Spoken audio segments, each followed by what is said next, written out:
Evening, and as always, welcome. I am Steve, your handler, trying to not chuckle at the absolute stream of invective that is unloaded by everyone just before we go live. Tonight we are going to continue exploring the world of Delta Green, and we're going to see a little bit of a different side to that world. Not quite below, but somehow adjacent to Little Tregaw. Our agents venture down into the world of the lighthouse below to navigate whatever strange threats that may stand between them and their destination, the foot of the lighthouse above. Trigger warnings, probably fair notification that normal moral standards are going to be fairly absent, and almost certainly some total fuckwittery. So let's get right into it. Joining me, the usual suspects, marginally less problematic than the more famous version of that, thanks to the absence of Kevin Spacey. The team tonight are... Hello, I am Dave, and I am playing Chris Mad Dog Grey. That was a brilliant intro.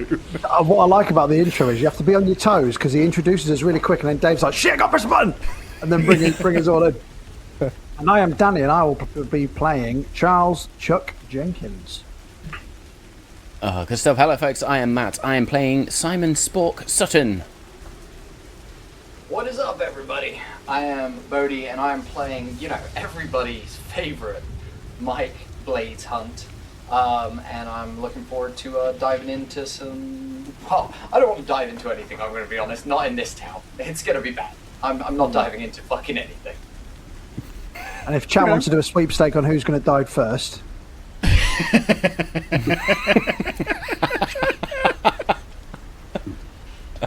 Never say Chuck never. when I stab him in the throat. Also, I also really wanted to say, we're adjacent to Little Tregaw, and I just went, Big Tregaw? Slightly smaller Tregaw, yeah. No, that's the next set of quests, when we radiate out in our spiral, Big Tregaw, Massive Tregaw, and then Ultimate Tregaw, which is laughing. So, anyway... Recap. What did happen last week? I can't remember. I've had a hell of a day. So last week we met the team as our Delta Green agents were called out of their various forms of standby, brought down to a lay-by. One of them had their prized car ruined, and they were briefed on... Don't give me something you care about and then expect me not to wreck it. Right, I really care about blades. Wow. You fucking bastard. You fucking sick fuck you. Just making an insight check on that. Steve's gonna put a body inside me and burn me alive, Matt. Are you fucking happy? I mean, there's gonna be something inside you by the end of this series, I think. Could be a few things. It's love from a group of friends. That's what. Absolutely, mate. As the team bonded on their approach to Little Tregaw, they were met with a rain of suitably meaty things such as birds, sheep, the burnt charred carcass of Henry Press, and I think what we described as a bollock peeled fox. Before finally making it to the Lighthouse Keepers Respite to meet with a costume-changed Barry Cameltoe, who was waiting to give them a little bit of background. An ex-Delta Green agent, if there is such a thing. He is acting as a contact and has taken them down into the cellar, and then the cellar below that, and then several cellars below that, into the outer reaches of what he described as the lighthouse below. Giving them a few additional supplies and wishing them luck, and that the whiskey's on hold for when they get back. The party decided to take the underground route, opting against the above-ground fleshy mess for the moment. So we, as I said, are seeing a bit of a different side to this. I believe we left off as you were just starting to head down the steps from the last of the cellars, as Barry had bid you all the best. So, Indeed. I feel like I'm probably going to say pale green and light quite a lot this evening, so let's get off to a good start. You walk down the stairs into the pale green light. They are old, cut from the same grey stone as the rough hewn walls. Every surface in this stairway is damp, not slippery, but that kind of condensation type. Does it also feel close and clammy? Yeah. Does, yeah. Yeah, it smells like a mix between toes and Beer. metal. And beer, obviously. There's a good sort of 20 or 30 steps. They're quite steep, making it quite difficult to see out through the entrance temple exit at the bottom, which is where the pale green light shines through. I'll hand over to you for your descent. Any conversations, any thoughts, any preparations, any marching order? Can't hear loads. I'm working on my voice quickly to just Oh, right. warm up before we You're fucking dive mouthing in. stuff. I was like, is he muted? I was literally just trying to get my voice right in my head for a hot second. Amazing. Okay, do we all three turn around and just be like, what are you doing? Do you practice your voice in real life before you talk all the time? Yeah, that's the only way you can go about it. I mean, do you not? When you stand in front of the mirror in the morning. Not particularly, no. Well, I guess that's just me then. Do you want to practice it by going first down the stairs? Down those stairs? Hmm. Well, you know what? Let me give it a little try. And as we go into like Mike's head in this moment, he steps on the first step and it lights up and becomes like a piano key in his mind and like rings out a tone. And then as he goes down the next one, he's going to like cross feet and take a double step down as you guys are watching. And he's then going to come back up one and then like triple step back down and start playing like a bit of a tune in his head on these piano stairs that he's walking up and down in his mind. But he's going to lead the group down. Can I just put one bullet in his head, please? Look, I know we never leave a man behind. He's part of the team. We're in it to the end. As I put my own shotgun away. That was more of a pep talk to himself. Take the finger off the trigger and just slowly lower it. I will, however, make sure the safety is off on my submachine gun and the round is properly racked, so to speak, ready to go. And yeah, I will follow Blades down. Yeah. I'll take up the rear. Oh, I was hoping to get behind you. You're a good shield. Yeah, well, you don't know if there's something's coming behind us. Well, that's I true. didn't realize we were going to come out on stream tonight. This is beautiful. You see, what I've done is I've really fucked up by starting the session directly in front of a doorway. We're going to be here for hours. Yeah. So if everyone wants to tune in again next week, we'll probably be through it by then.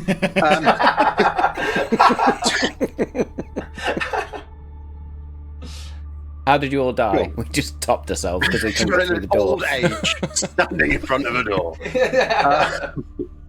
So, yeah, cool. Okay, well, you make your way down. So far, kind of so normal, apart from the ambiance and Mike. As you step through the door and your eyes adjust, what you see before you is incredible.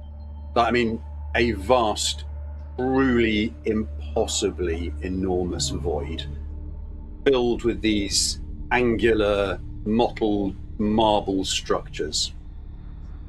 There are pillars that rise erratically between these precarious-looking towers. There are landings and beams and causeways that snake their way between what look like these kind of cuboid buildings, suspended by unfeasible means from the other walkways or the bottom of pillars that otherwise just disappear up into the distant haze above. All of it is cast in this stark reflective light throwing deep shadows across the angles, all coming from what appears to be this gigantic beacon, the source of the light, which sits atop this ziggurat-type structure at some indeterminate, far away, but almost impossible to judge how far away, point in the distance.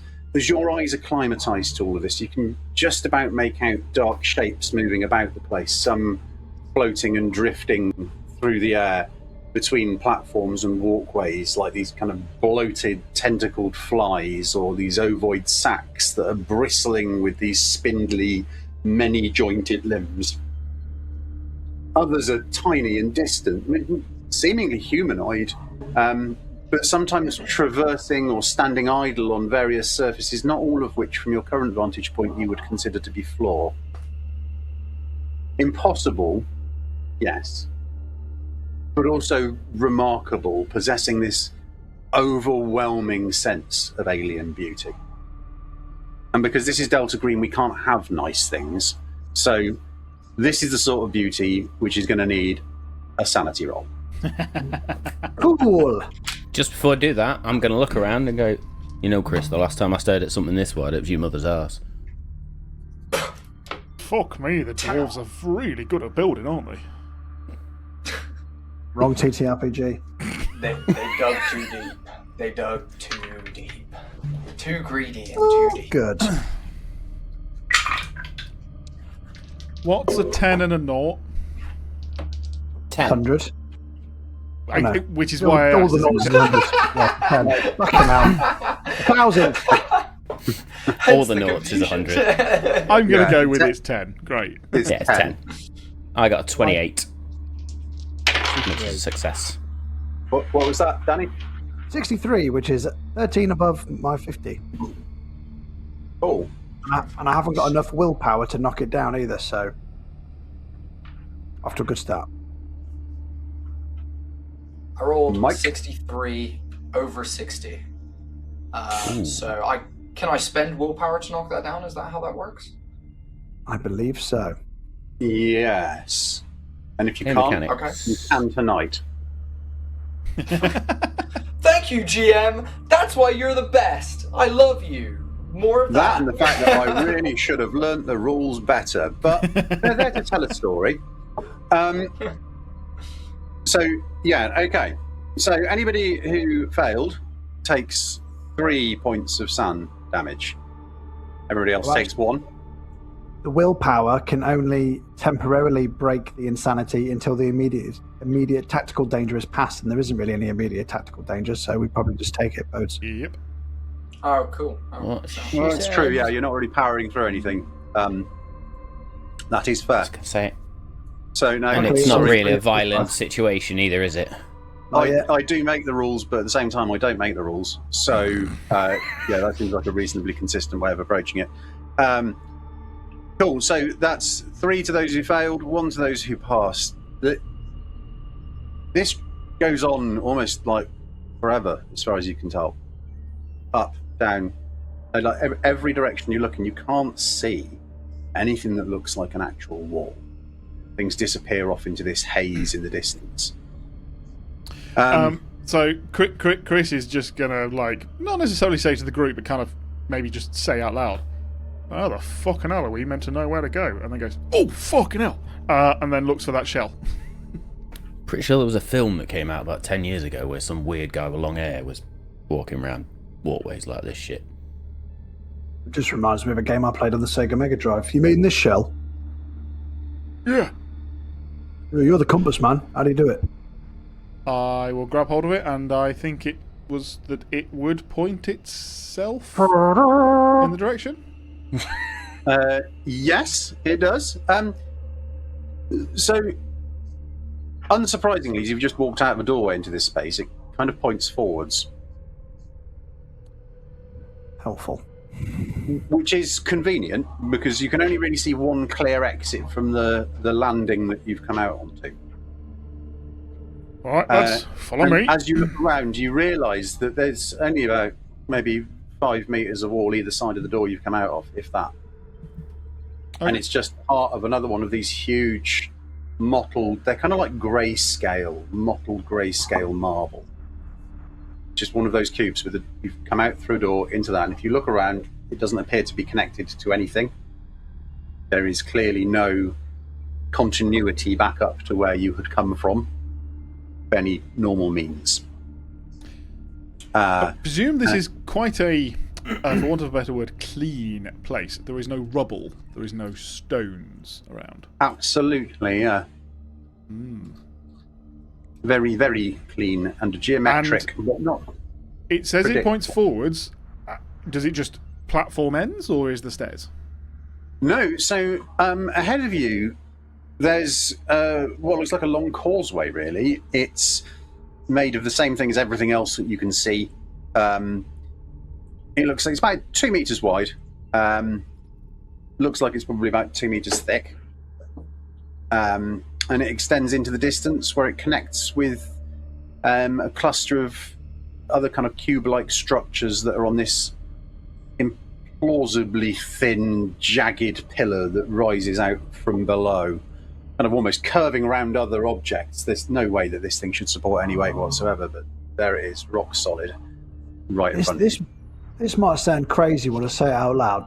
But you know those geezers up there who seem to be standing upside down, diagonal, horizontally? It looks like they're just intentionally going with the flow of the place, right? No matter what axis they're on. Do you think if we walk with enough intent in the direction that shell points, the world will just conform around us and make the path we need? I guess it's worth a go instead of just standing here. The one thing that Chris will do, you said that there were like these indescript shadow humanoid figures. If he waves his hand, does one of them wave their hand? Like you're thinking. No. Cool. For reference, not only do you not confirm what you were looking to confirm, or you do, but by negation, they don't seem aware of it. I mean, these things are, particularly the humanoid ones, are a really bloody long way away. That's like fine. You can just about make them out. They look like tiny little man-shaped Yeah. beings. Whether they're human or just roughly the same shape, actually, it would be hard to tell for the most part. Not a problem. Alright, I say we just go down this platform. It's pointless this way. All right, Let's move. Go. move with purpose. Cool. So this Heads on is swivels, those gents. quite a long causeway. I mean, it's probably a kilometre. It doesn't at any point branch, twist, turn, just dead straight. I'd say you get. I can just imagine the camera panning out and we look fucking tiny walking along this thing. You know what it is, Dave? It's Halo 1 where you walk out onto Lightbridge for the first time. Yeah. It's exactly that. Yeah.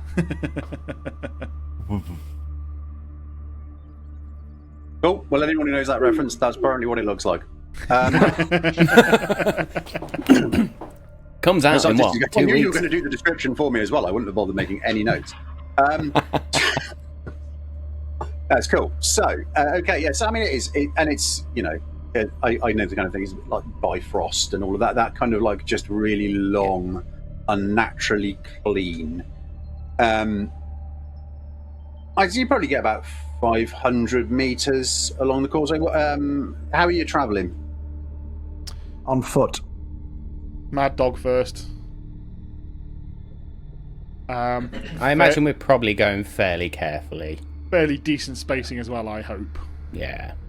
Oh yeah, You daylight know spaces. when the whole... I'm just doing this the whole time as I'm walking along. Mm-hmm. As if I'm clearing a big facility on like a training exercise. That's how I'm kind of approaching the walk.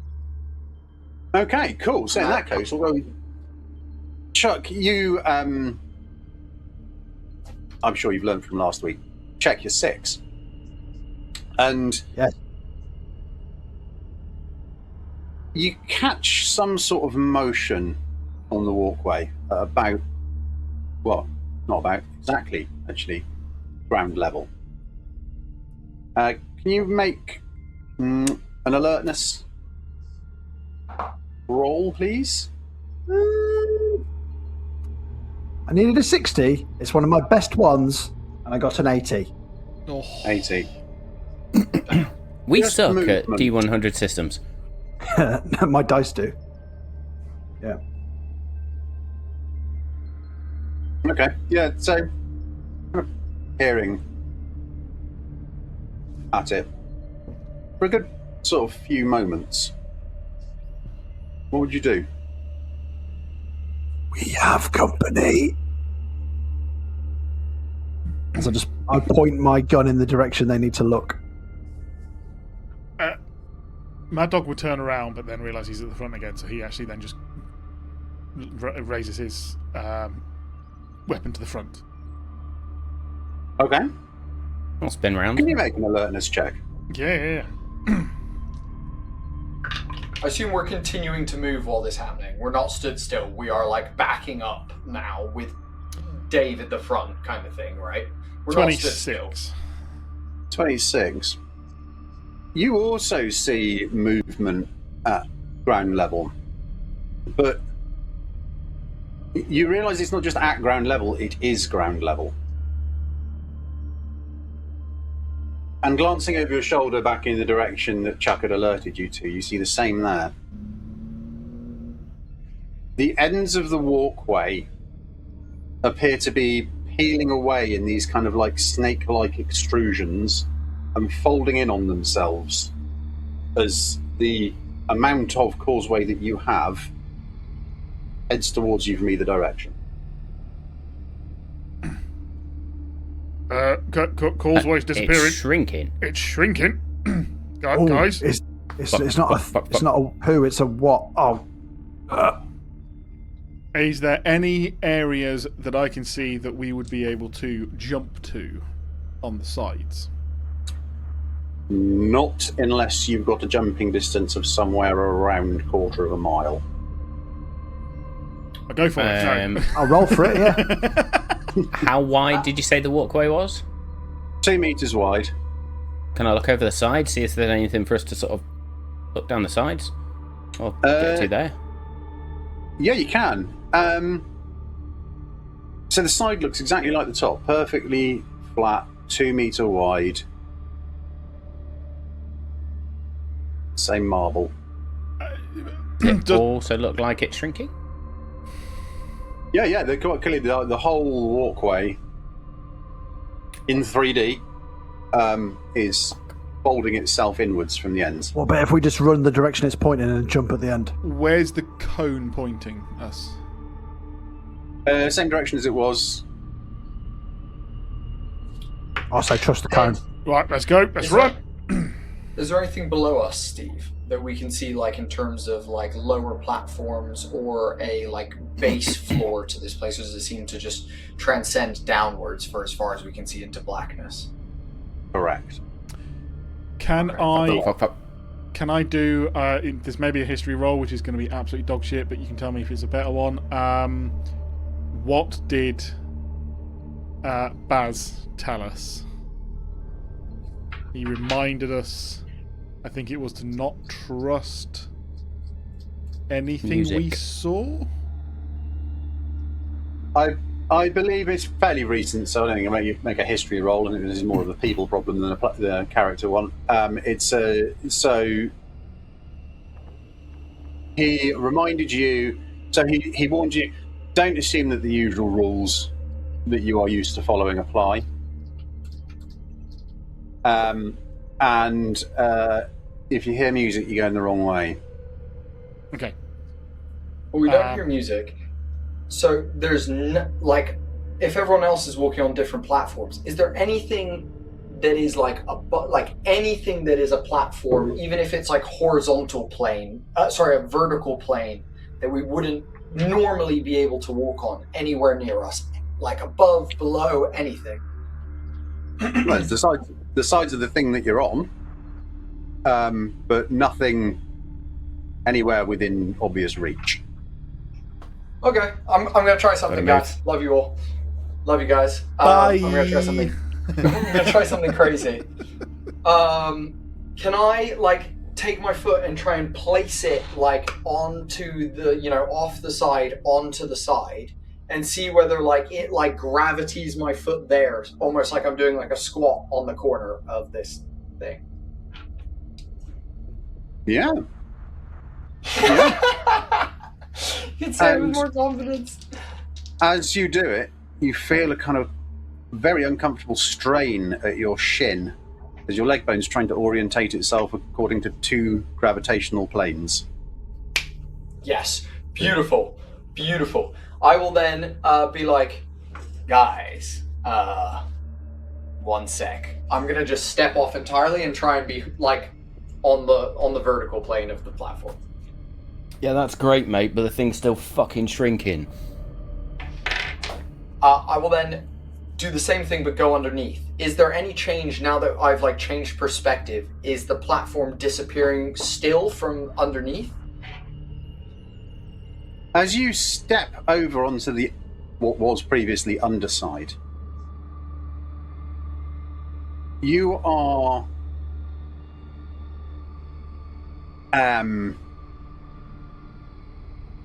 you step out into a large flat landing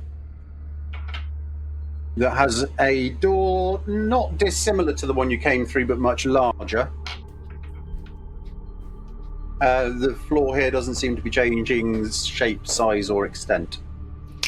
Perfect. I'm going to grab my walkie-talkie that I know we're all clipped to, and I'm going to hold the microphone right up to my mouth. And I'm going to say, guys, come on down. And I'll just be I'll wait for them to hopefully rotate around. Well, he's not dead. The crazy bastard did it.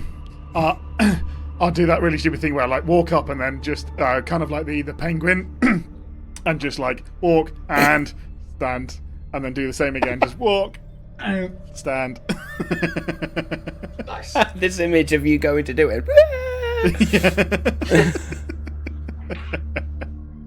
Yeah, I'll follow. I'll do it with a little bit more grace, I imagine. I'll gingerly sit on the edge, dangle my feet over, put one foot on, and get on. You know, like when you're trying to jump off a high ledge, but you're trying to brace yourself because you're over 35. Yeah. And then I'll kind of do that, try not to blow my knees out. Chuck, you have a really, really unpleasant wave of nausea. Oh, yeah. Because as far as your body's concerned, from the legs down, you are dangling yourself backwards by your calves off of the edge of something above a vast ravine. And according to everything above your shins, you are looking down into an enormous drop that feels like it's pulling at you. It is not a pleasant experience. I would hope my vomit would come out and go all the way round and then just hit Spork in the back of the head. Just fucking orbits for the rest of the time. Yeah, I think actually, if you're going to think all of these bases through, it would be absolutely fucking flooded with weird tides of vom. Just... Yeah. I've got weird belly, guys. You know, like when you're on a boat and it goes whoop, whoop, on the waves. Thank God we didn't take the boat. Jesus. Pull Chuck round and just be like, do it quickly. I've already been sick. It's on your back. Right. Smear on your face. Door, guys? Yep. Right. Well, actually, is it pointing me towards the door? Can I check for traps? No, I'm joking. It is pointing towards the door. Cool. How far is the door away? How far? Oh, yeah, I mean, 10 metres, something like that. It's not a really long way. It's quite large. You can see through it. All right, it seems to open out into a very large space. Down the sides or around the edges of which there appear to be these very, very tall pillars that you can just about kind of make out the base of. With great trepidation, but also realising that there's no time to waste, just going to go, we need to go, and just walk through. Do you know what? The question I've got in my head, you know what I said earlier? Walk with confidence and we'll probably be all right if we just go off the edge. Yeah. Did that work because that was the right thing to do? Or because you had so much confidence in what you were doing, it manifested into reality? As you say this, you notice that Blade actually had a hand up and was looking for a high five, and he's just going to high five himself. And then just be like, well, I guess I I believed it would work, but then I guess it did work, so it's like the chicken or the egg, which came first, my belief or the ability to do it? Mad Dog believes he can fly. Mm-hmm. Okay, anybody sees Mad Dog looking a little bit constipated. Good.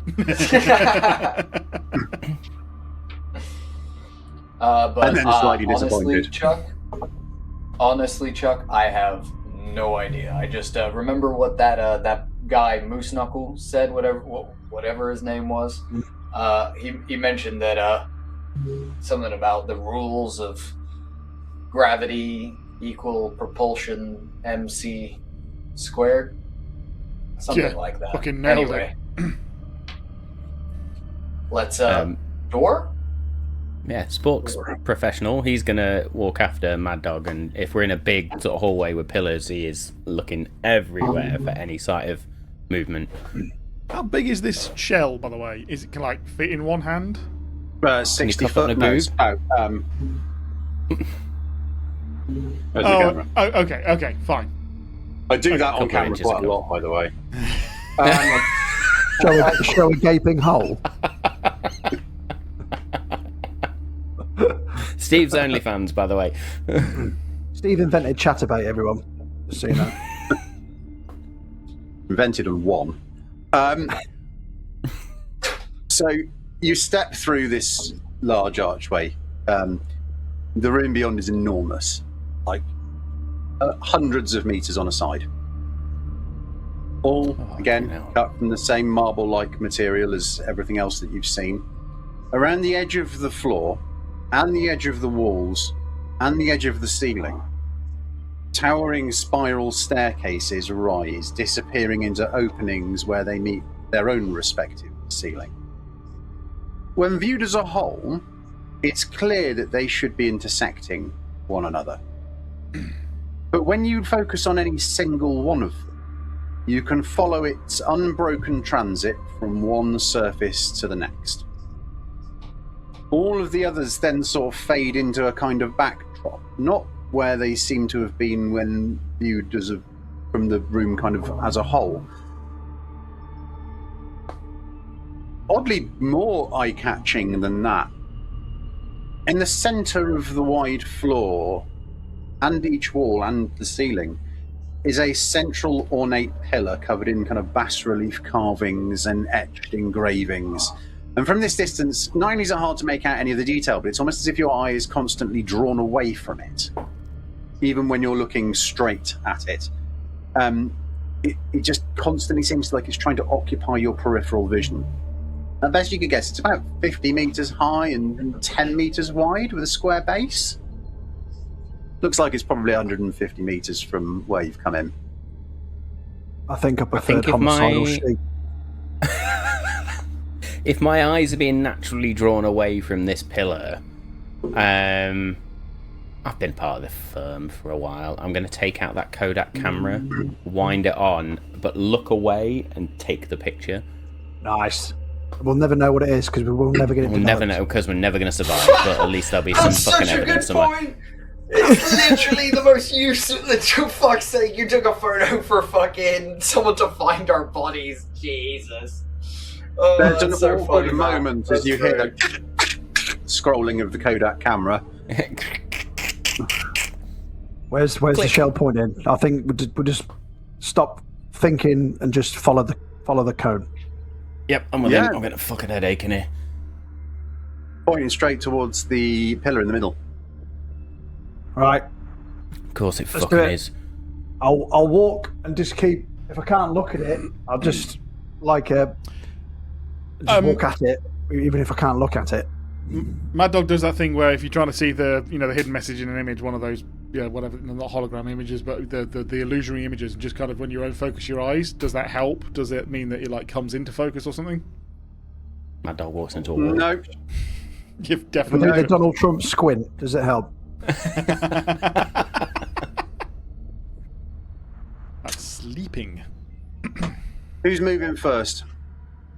I said I was walking towards it, so Man.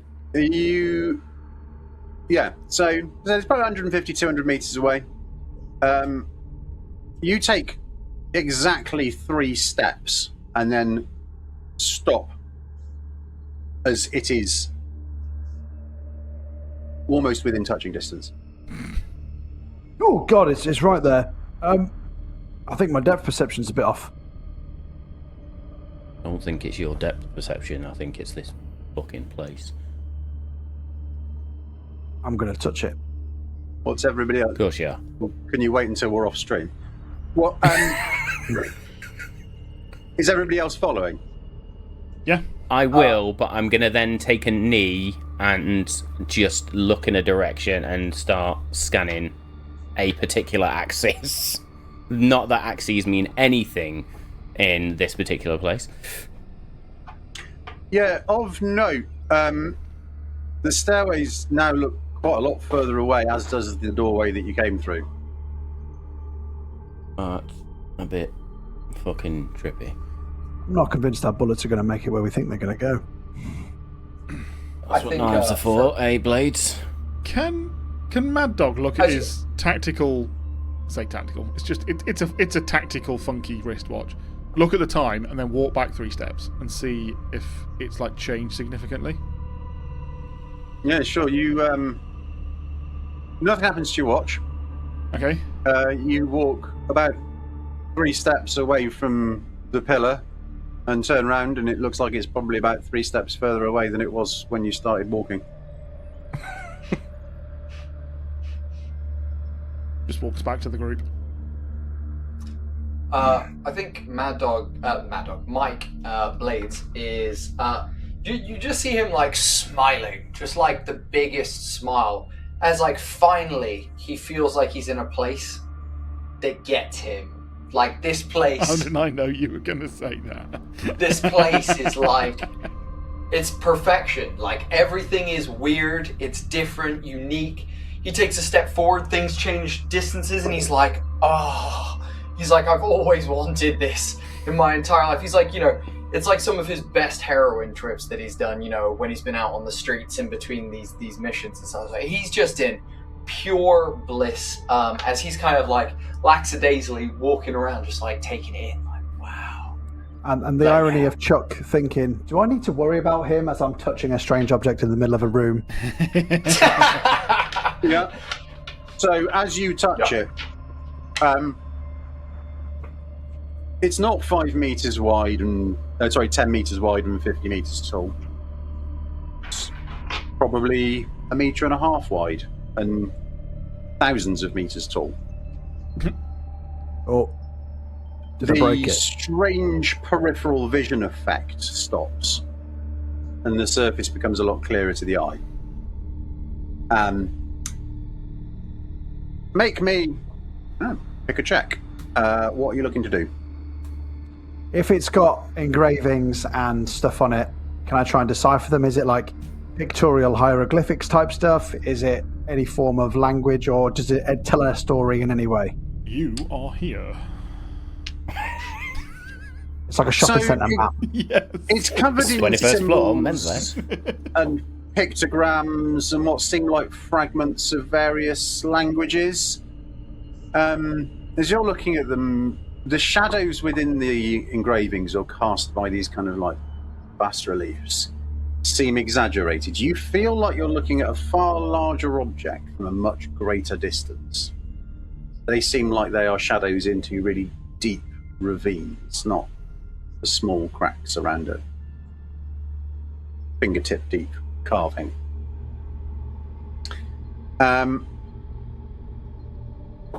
Does it look like language? Yes. Does it look like language you know? No.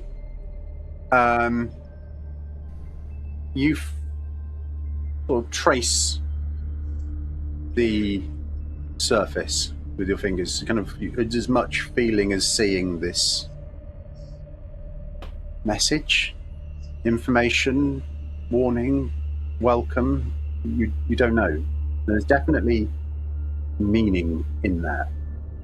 And you can feel it on the edge of your consciousness.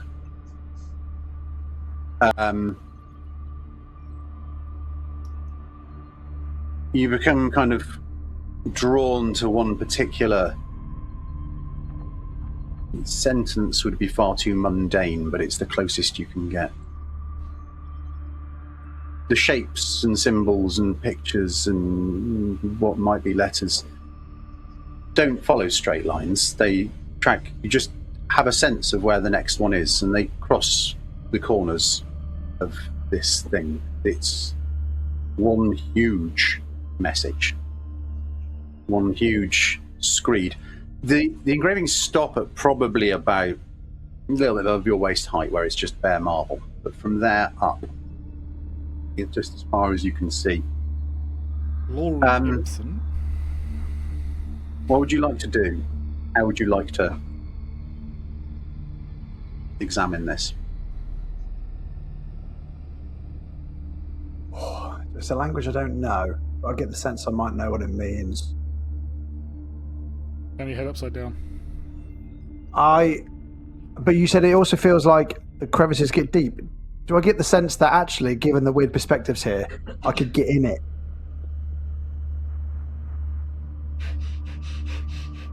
No, but that's as if this place has started to seep a degree of insight into you. You get the feeling that the message is not just the symbols, but the shape and the geometry of the pillar. You feel like it's something that involves movement, not just observation. Right. Can I try and move it like a Rubik's Cube? Yes. Rubik's that cube, son.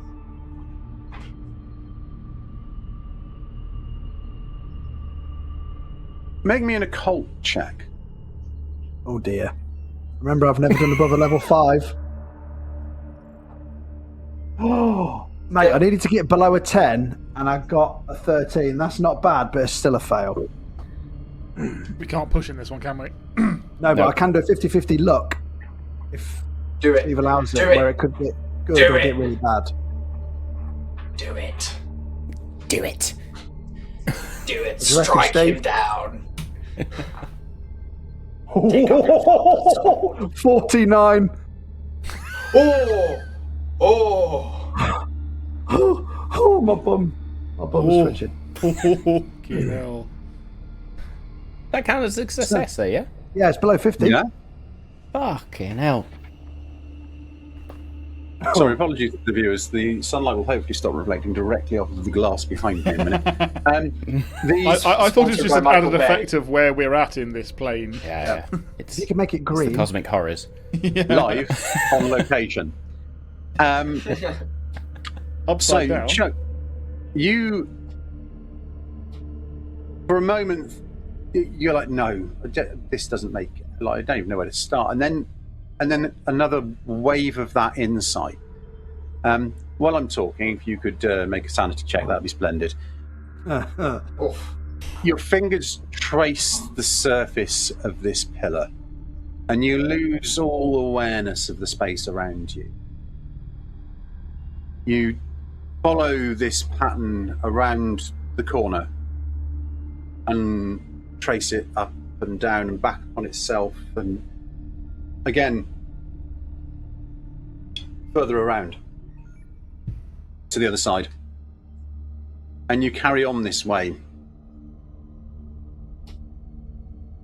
As you do, the sense of space around you ceases. You do feel almost like you are moving through these symbols, or that you exist upon the surface of these symbols like a thin veneer.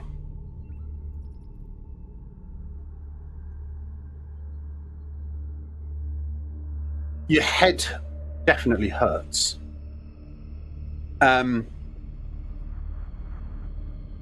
Your sense of self kind of swims. And just as the symbols almost melt away from you, trying to avoid comprehension, you yourself kind of dissipate over them, drawing back the secrets that they're trying to hide. On some level, you're aware that the pain behind your eyes is growing, but through this force of will, and your will is all you are aware of now, you start to make sense of them. There are answers here. There's directions. There's a story. It's a map of sorts, all at once. And you push through this pain, and you hear far-off voices. They're barely audible, just chattering over and through one another, completely indecipherable. Not nonsense, just incomprehensible to you. It's not something that your mind is ready to be able to hear yet. While this is happening, you don't feel the blood running from your ears and trickling down your neck.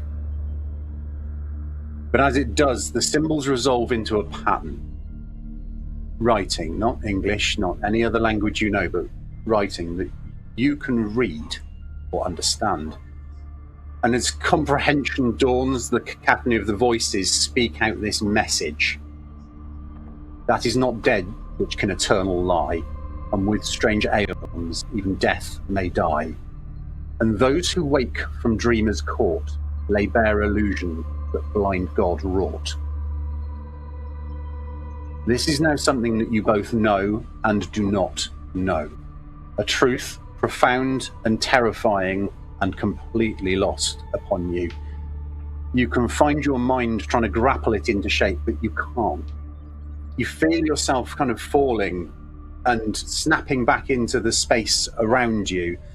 The thought twists and morphs and churns, and a thought of this unthinkable thought clicks into place, and something within you shifts.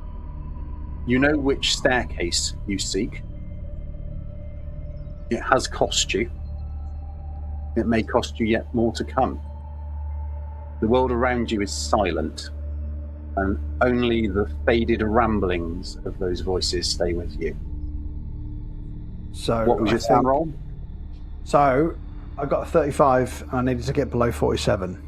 So I think then I would probably come out of my 1,000-year stare in my daze just mumbling that phrase that they told me over and over again. And because I beat the sanity roll, I kind of then just snap out of it and be like, that staircase there. Don't ask me how I know. I just know. What do we see as we look at Chuck? Why are my ears bleeding?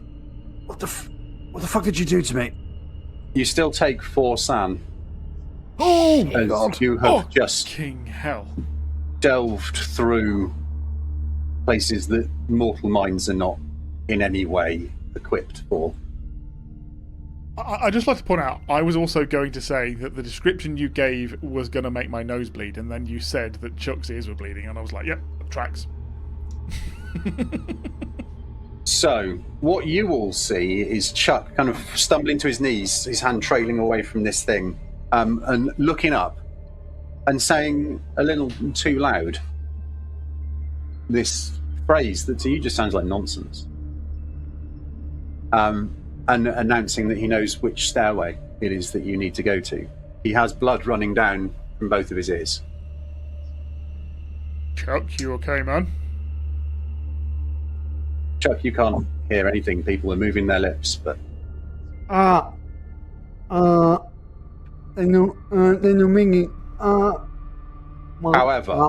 I'm trying to do that thing where I swallow and chew to try and make my ears pop like you when you're on an aeroplane. I'm like, I can't hear what you're saying.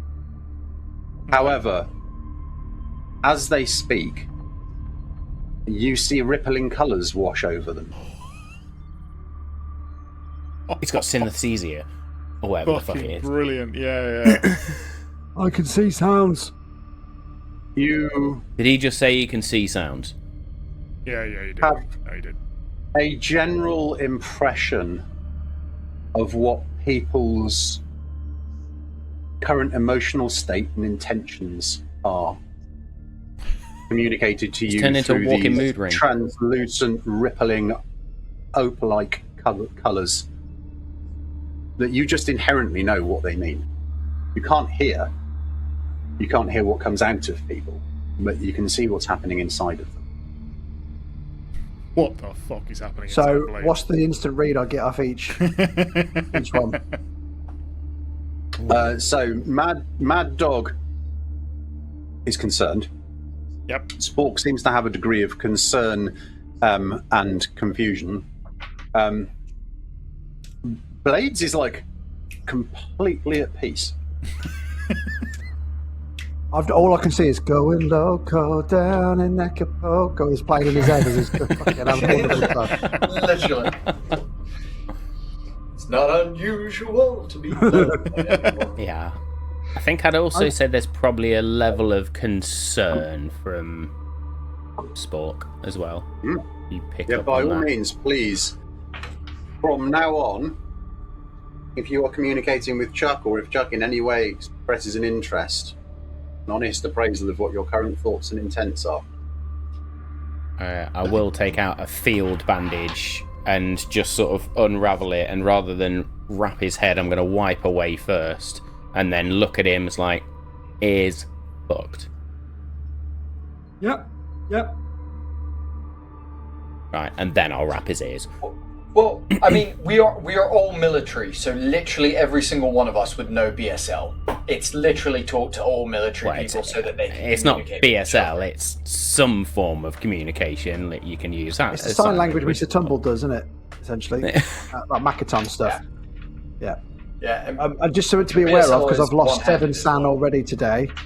If I lose 20% of your starting sand pool within a single session, indefinite insanity happens.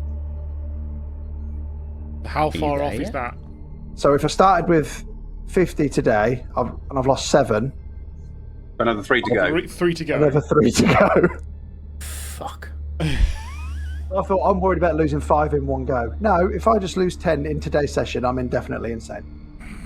Cool. Nice. Well, you're currently deaf. Yep.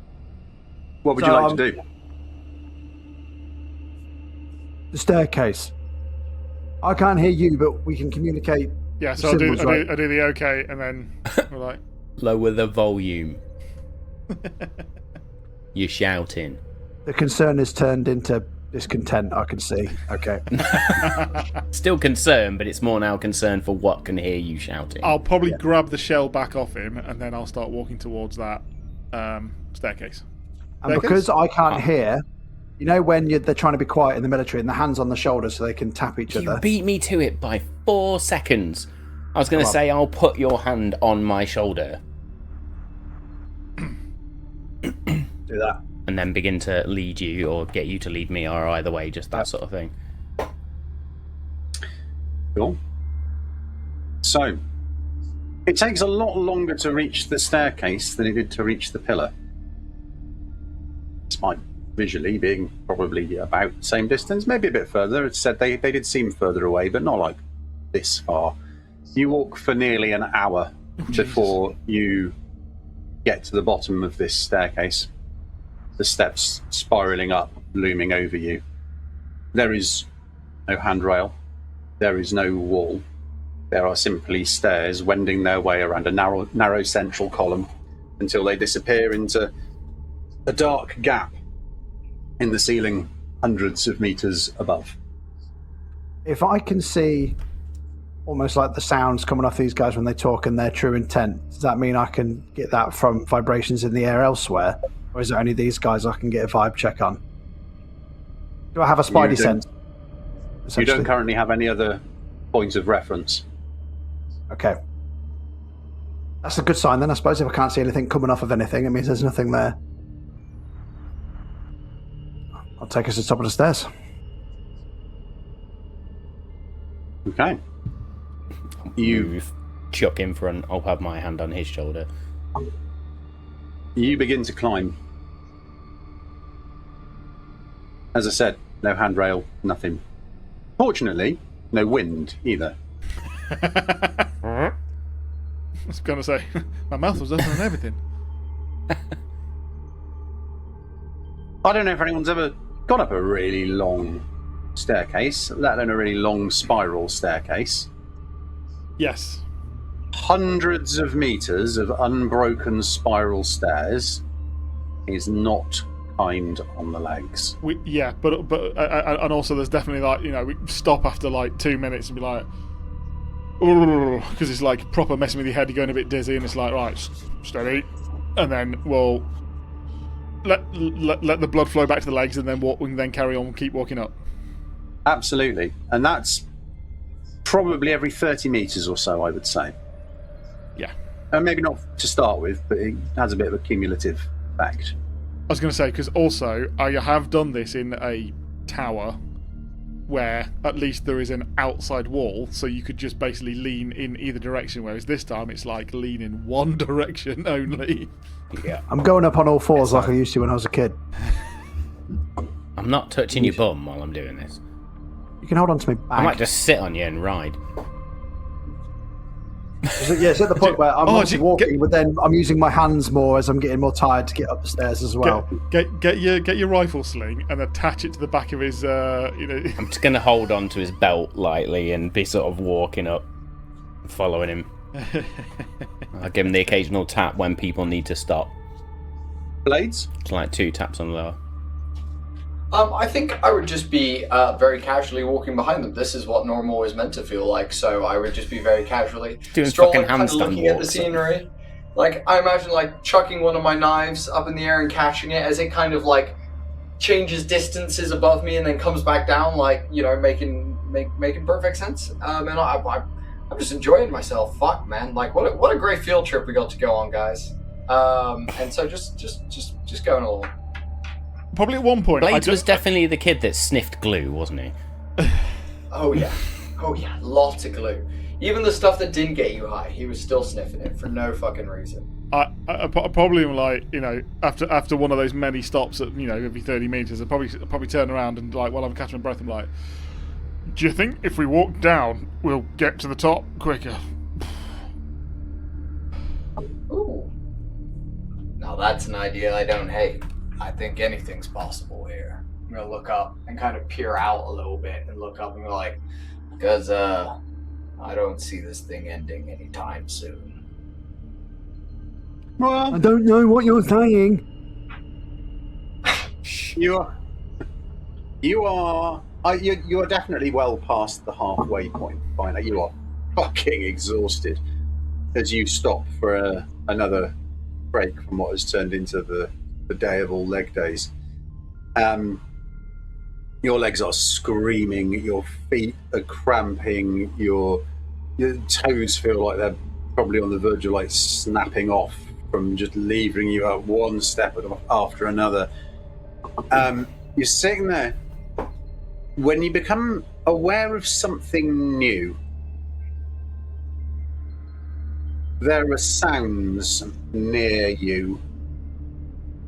This shrill chittering interspersed by sounds a bit like high-pitched whistles and people scraping together pieces of broken glass.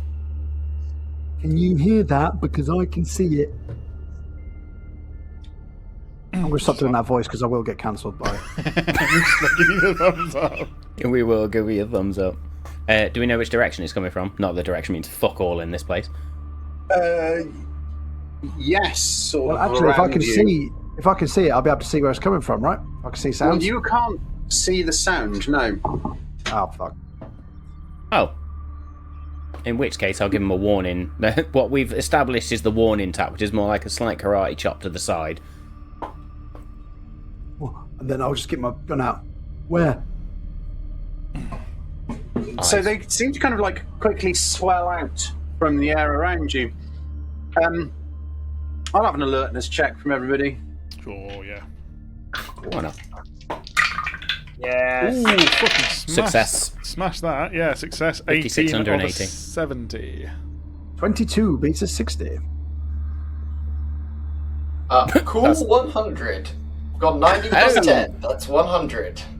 Oh, and mine's a 22, so mine's a critical success because it's 2 2s. Yes, it is. 90 plus 10 is a 90. I did not realise that the acclimatisation of one sense was quite so quick. Is it a 90 plus a 0? Yeah. And that's a Then 90. that's 90. Oh, It's I got still 90. terrible. I still failed. Yeah. But it's not a fumble. Yeah, there is a difference. I think you fumble on an alertness check. It's like your eyes pop out or something. I'm not sure how you do that. I mean, on a spiral staircase, I think we do know what happens on a fumble.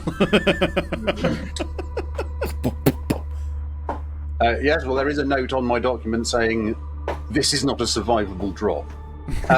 Shit. That's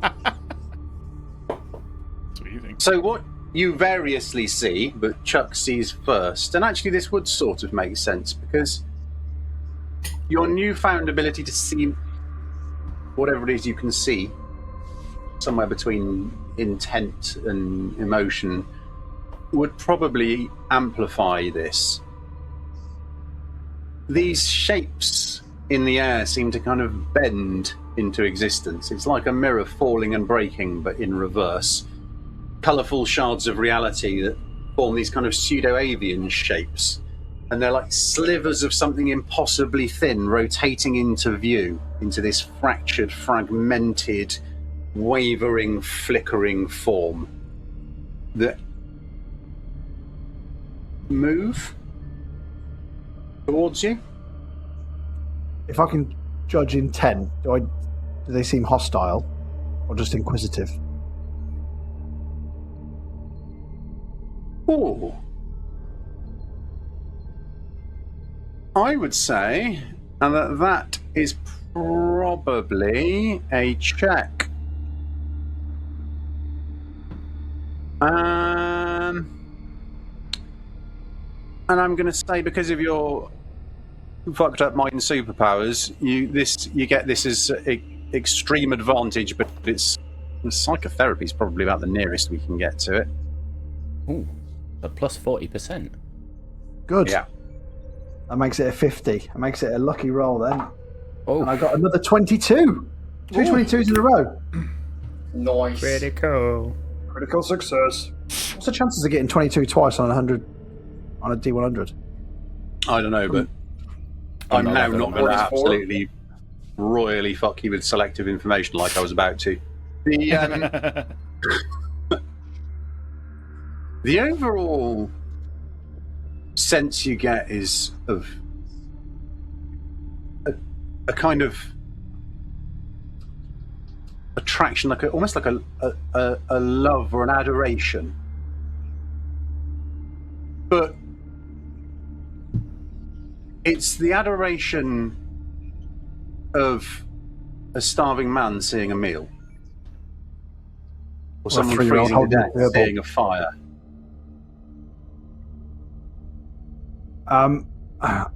They don't seem hostile, but they seem to have a potentially dangerous obsession with us. You know, like how a kid loves a gerbil too tightly.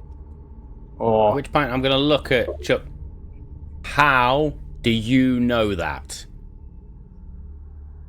I don't fucking know. I just do. Like, I know you think I'm talking shit right now. I know what you're feeling. And I know what they're feeling.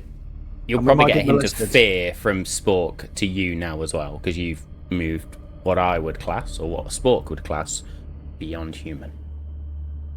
Oh, am I level 2 threat now? Yeah. I mean, we might get violently molested. I don't know if they'll kill us. Oh, who was last in marching order? It's got to be Blades in it. Yes. He's getting fisted. Yeah. Can you get fisted by mirror shards? Oh, Anything's if you're This brave is enough. the minute Steve started talking about like infinitesimally small and thin and like mirrors breaking, I was like, whoever gets rinsed by these is gonna hurt. death by 1,000 cuts. Yeah. We've all seen One Man, One Jar, right? I was thinking more the butterflies in Fringe, but we can go. That is Blade's Fine. backstory for his character. One man, one jar. Yeah, what happened to that man? He entered Delta Green. Yeah. Became the man, the myth, the legend. Light skitters across the fractured surface of one of these. There's maybe about 3, 4, 5. Hard to tell how big they are, how separate, but they seem to move independently enough. There's certainly a number of them. And as the light hits the fractured surfaces of one of these, it seems to bend itself, and it focuses the reflections into a single shard, which kind of briefly glows before a bright lance of light shoots towards Blades, catching him in the upper arm, straight across the bicep. At the point of contact, it feels like the flesh is being torn away by an incredible pressure, whilst also being burned. Oh. Blades And would you look say- down and be like, 3 damage. 3 damage. I was wrong, they're hostile. Chuck will turn around to Spork. No shit. Blades will look down and be like, exactly as I always imagined it. The place that I love most hurts me just the same. And I'll be like, watch out for the light. It's quite burning. And you'll see like sizzling like flesh. I Move on. can't hear what he's Let's go. saying, but I can tell he's enjoying it, and that worries me more. What are you all Shot. doing? Immediate reactions. I'll go Shooting it Mad with a Dog. gun.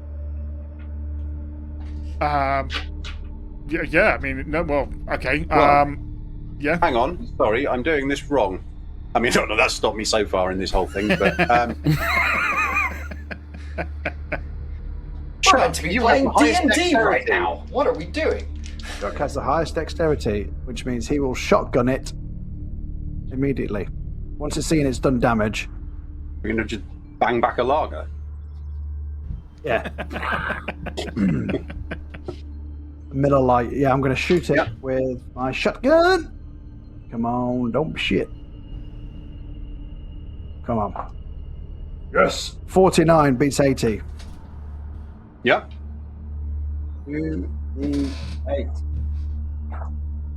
Ooh, 9 damage. Maybe. Potentially, if that was a thing it could have.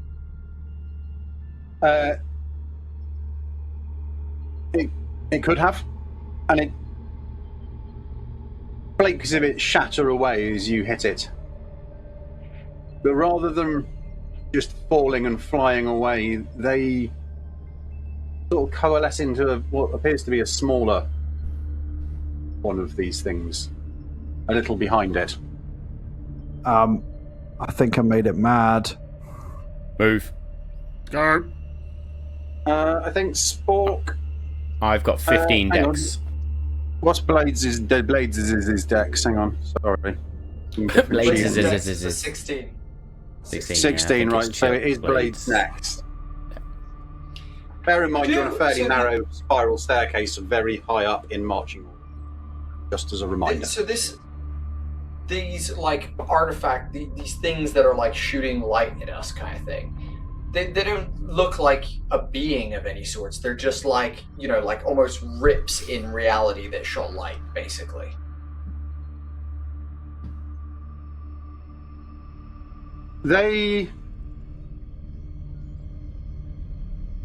If you imagined the most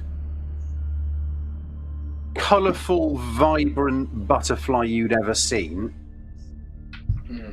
was literally the lower dimensional shadow of something else, this feels like it might be something several steps up the ladder. Okay. Speaking of which, you're probably about 50, 60 meters from the top. From the top. Oh, okay. In that case, I will laugh at these guys and go, last one's to the top is a rotten egg. And I'm going to leap up and place my hands hopefully on the next level of the staircase and hope that I can hinge my body outwards using the weird gravity of this place to basically put me into a handstand on the like flat surface of the spiral staircase to basically clear all the guys, and then I'm going to start running around the flat outer edge of the staircase up the staircase towards wherever we're going. That's it. Okay. There's two minor downsides to this. First one first, you've just been shot in the arm. So, Pain is going to pleasure. go with dexterity or athletics, but with a minor penalty. So, Minus 20%. minus 20. Minus 20. Minus 20% on whatever I roll, whatever comes out of my Yeah, roll. or you can add 20% to the difficulty, however you want to do it.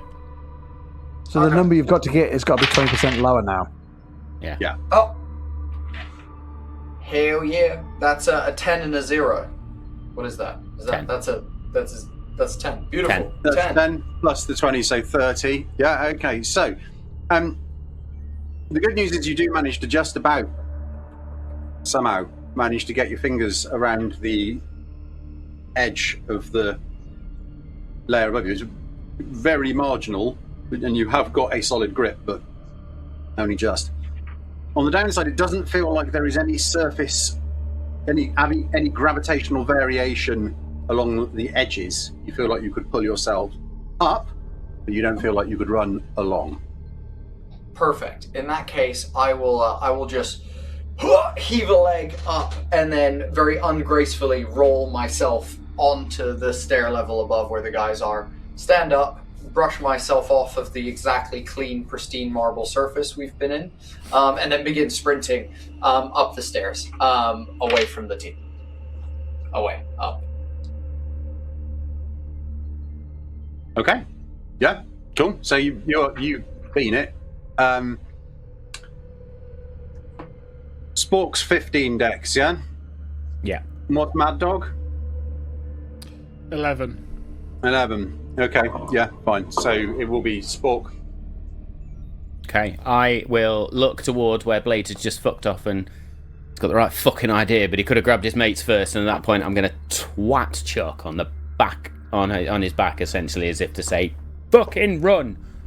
Because I don't think there's quite enough space to squeeze besides, and one of my traits, believe it or not, is never leave a man behind. One of my motivations. So I will be doing whatever I can in this moment to make sure that, because Chuck is the injured one of the party right now, to get both of us. If that means I have to half movement speed or whatever it is, I know there's no such thing as movement speed in this, but I will be making sure that Chuck and I both get up. Okay. Before Mad Dog has the opportunity to do anything, these things sort of scatter out. Several seem to move after Blades. The other two do their strange skittering light thing with these sort of, as I said, this scratching, scraping of glass sort of sound. A 9, so that's definitely going to be a hit. And a 28. So both Chuck and Spork, you do have your options in terms of what you do reaction-wise. Are you going to... I'm going to dodge, or attempt to. I think you just do it, don't you? No, I have to roll dodge. So oh yeah, that's you roll dodge, yeah. My dodge score is 50%, so I need to roll 50 or lower. Flip a coin. And that's good, that's 58. So yeah, I don't dodge that bastard. Okay, Prick. that's 4 hit points.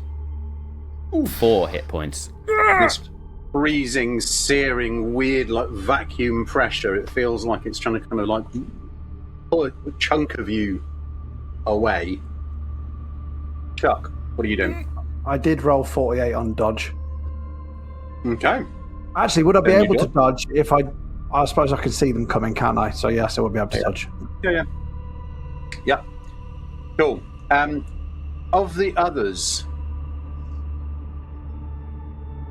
one takes another little zap at Blades. That's also a hit.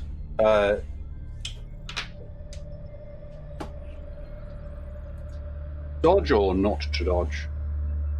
Oh, I can choose. Oh, yeah, dodge. Fuck that shit. I'm gonna fucking. Yeah. I'm gonna hit the fucking knee slide, and try and fucking dodge this shit. For sure. Oh, I don't think I do. No, I do not. Okay. Well, good news. You take 5 damage. In Where's better it hit news, me? I'm going to go within the arse. Nice. Right on the hams. Nice. I got shot into butt talks. Of greater concern. Only one of them. Is the one that flies up to you and lands on, of sorts. Hard to describe spatially. You feel hundreds of cuts across and within your body. But then this spreading numbness and a complete absence of physical sensation. That's nice. As the facets of this thing cocoon you. You are alive, but wrapped within this sparkling kind of shrapnel, smashed mirror-like being on the stairs. Mad Dog. So, hearing Spork say run to Chuck, I know I need to get out of the way. So, as much as I want to shoot back, I think actually I just need to get out of the way. So, I would leg it up, but as I'm running round, of course, only one rotation and I find blades. Can I see he's cocooned? Yeah. It looks like one of those weird hippie lamps. You know, the little facets of multicoloured glass. Can I get the butt of my LMG and I'm going to try and hit the whatever it is that's around him? What, like, kind of like here next to his shoulder and his head. Kind of swipe past, hoping that I will hit creature, for want of a better word, and not blades. Yeah. Unarmed combat? Unarmed combat. Hang on.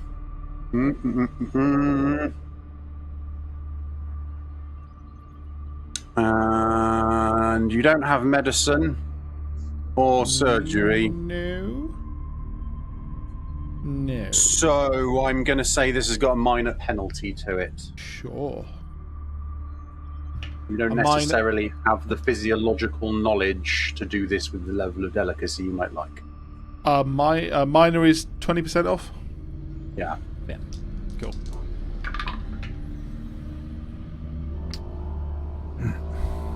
Eight. Yeah. I smash that. Daddy Fantastic. dog! Saving the day. So you smash this, one of the larger kind of facets. The thing lets out this high-pitched shriek and chittering again, and it doesn't seem to unfold. It just seems to become unfolded all of a sudden, and scatters away. Enough so that therefore Blades and I have a free path ahead. Yes. Can part of my movement be picking Blades up and running up the stairs? Or I don't know, you let me know. Yes. Cool. I will pick Blades up, and I hope that I don't suddenly dislodge the thousands of pieces of hunt. As you pick me up, Mike will kind of look at you and be like, I guess we're even then. Thanks, bud. I appreciate it. As you're kind of like helping him up the next couple of stairs. What you notice is that Blades doesn't have a single cut on him from that experience. Okay. And actually, rather than fruitlessly roll through another round of initiative here, these things seem to have a degree of shared perspective. And as the first one moves away, the rest start to scatter. And they start folding back in on themselves, seemingly rotating, almost like you're looking at a 2D object as it moves to be side on. And the sounds become quieter. There's like a sort of snapping, tearing sound as they finally vanish. And then the sound fades and it's quiet around you. We will, I think, pick up from there after a short break. Yikes. Fucking hell, Steve. I don't even know if we've made good progress or not, if we're any closer, or if we're just closer to death. Oh, sorry. One last point of order. Sanity roll, please, Blades. Oh, good. I can't afford any more. Wait, me? Or Danny? Yeah. No, you. Yeah, you. Oh, me. Oh, fantastic. Oh, good. Oh, ha. Guys, there's something in the fucking air. 22, baby. 22. Hey. That's critical. That is. Good news as well. That would have been an awful lot of sanity damage. We only take 3. Oh, Jesus. Fucking You hell. have On a this- critical success, you took 3 sanity damage. Yeah. I'm only 2 away from my breaking point. Don't worry, guys. It's all good. Yep. Well, You you're worse have than me this- now. I'm still 3 away. I'm 3 away. You have this awareness, by the way, that you're just one reflection in an infinite repeating mirror of yous. And the furthest from you could be no more different from you than the greatest stranger in the world. And the nearest, you wouldn't be able to tell apart from yourself. And that's what you have going through your mind as you head up the stairs. And we'll come back after a break. Jesus. Welcome back. No. We're having fun, aren't we, everyone? Having fun. We're having fun. Yes, Mr. Steve. With geometry. I Everyone mean, wants to just do it. This is the normal worst math math was bad lesson enough. of my life.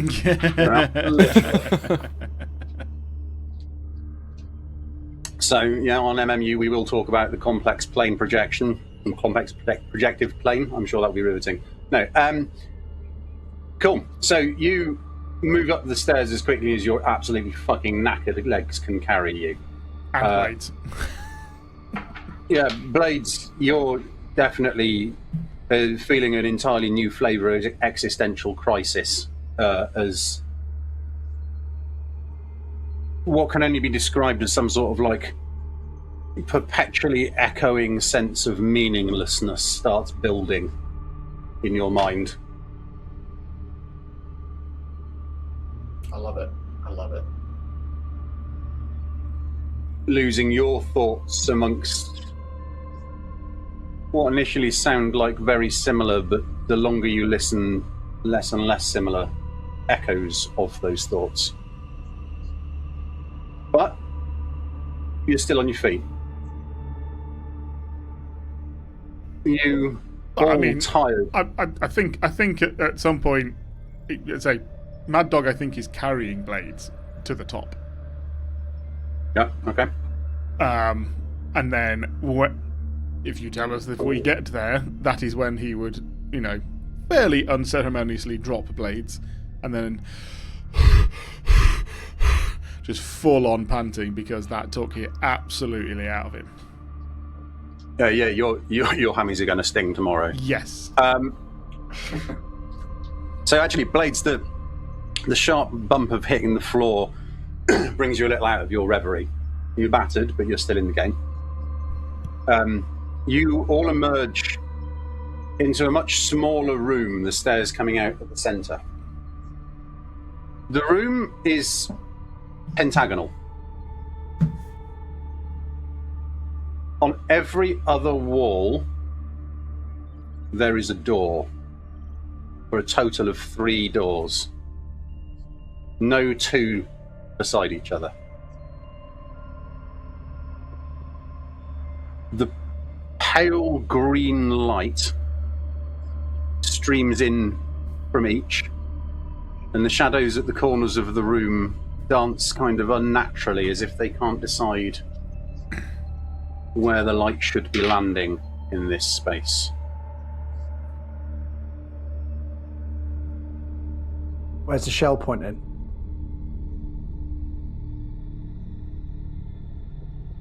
Mad Dog, the shell. Shells? The shell. Yeah. Who was it who had it? I grabbed it off Chuck because Chuck couldn't hear. Not that he can't see a shell, but it was better that I held it. Okay, yep. Yep, I was just making sure I hadn't given it to Blades.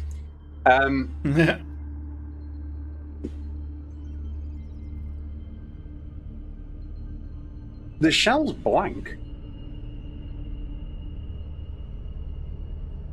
I turn around. Still blank. Fuck it. It's blank, guys. It's blank. I don't know which way to go. I don't know. Well, Barry said... Do you say pentagonal or hexagonal? Pentagonal. It's a regular pentagon.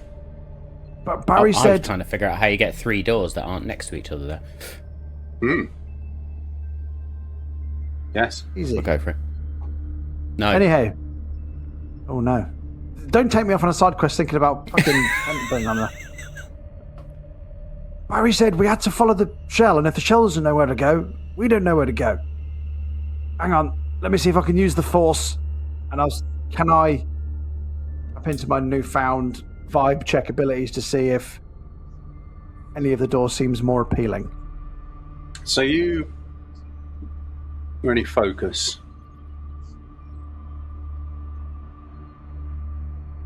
And try to bring yourself in tune with this place that has jarred and scarred your mind. And another insight comes, a lesser one this time. But it's the doors are all open and you could look through them.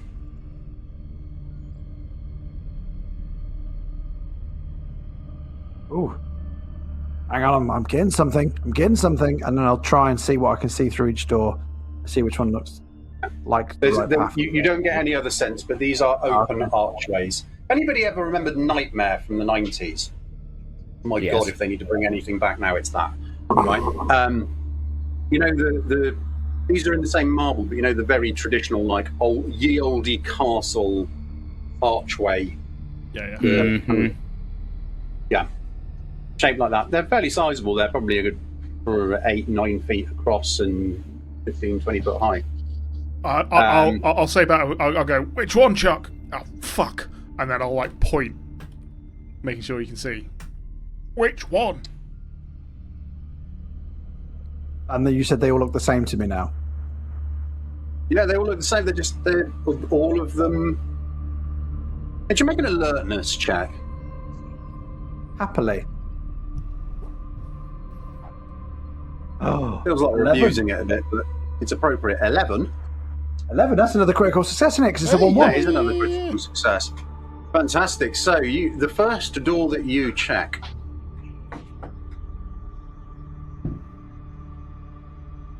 The light that's coming through here, firstly, it's obscured by kind of like a fog.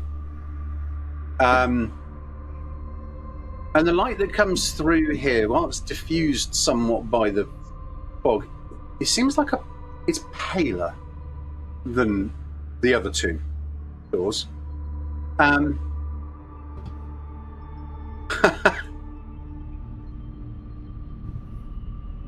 And you're deaf, so I can't tell you anything else about that. Yeah. The maniacal laugh was What do you unnecessary. see? There's a fog, but the green light is paler. It's not as strong, and I'm Where? thinking that means we shouldn't go through this door. I'll And I look think at that, the door. and I think that means we shouldn't go there. Why? We want to go towards the green light, and if it seems dimmer, that's a bad thing.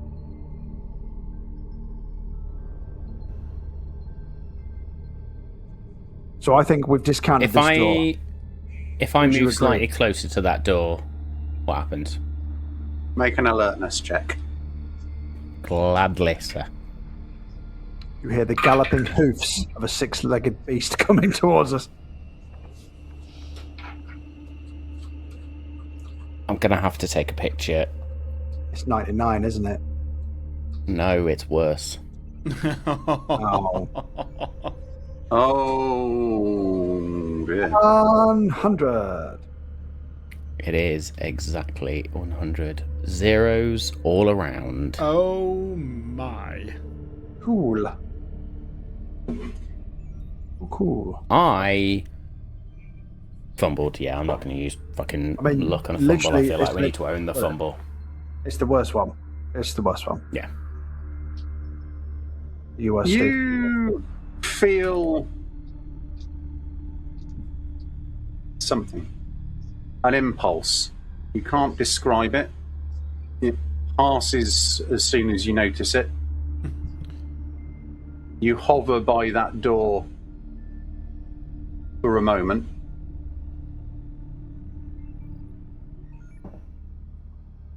You kind of almost sort of turn your head towards it and then shake your head and step away.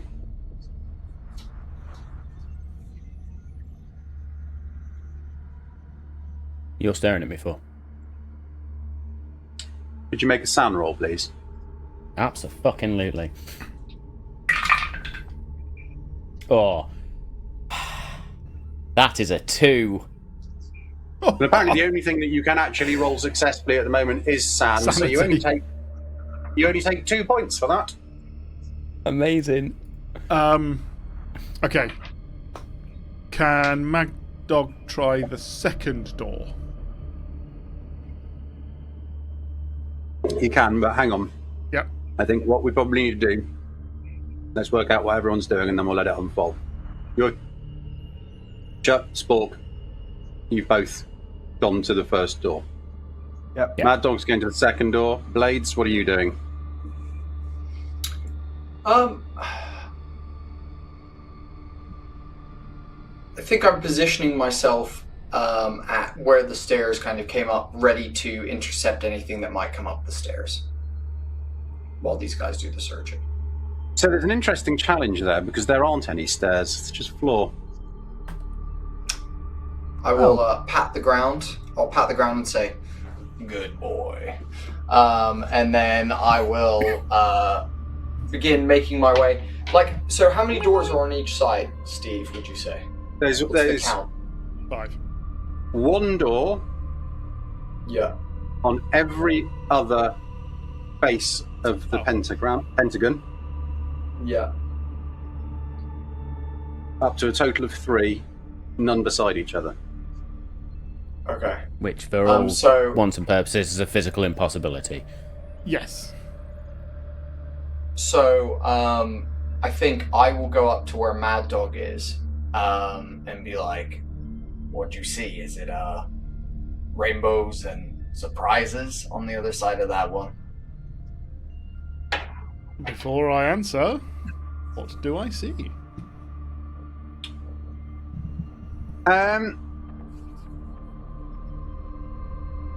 Well, I would say that Blade's standing as close you both see in here, so they're pretty large doors.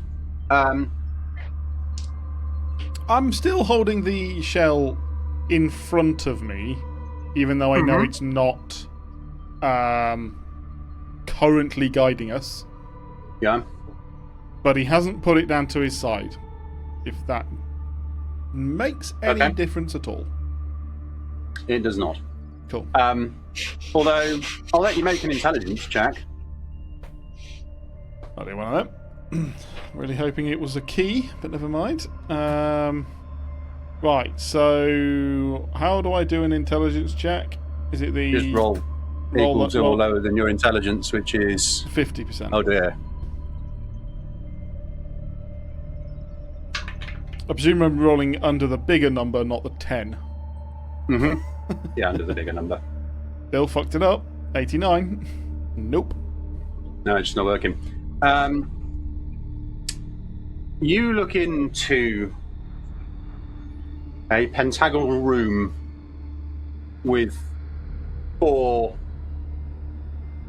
figures standing each in pairs next to 2 of other doors in that space. Blades, can you make a sanity check for me against your current SAN? Totally. I'll lean over to Mad Dog as I kind of peer in as well and be like, it's all a lie.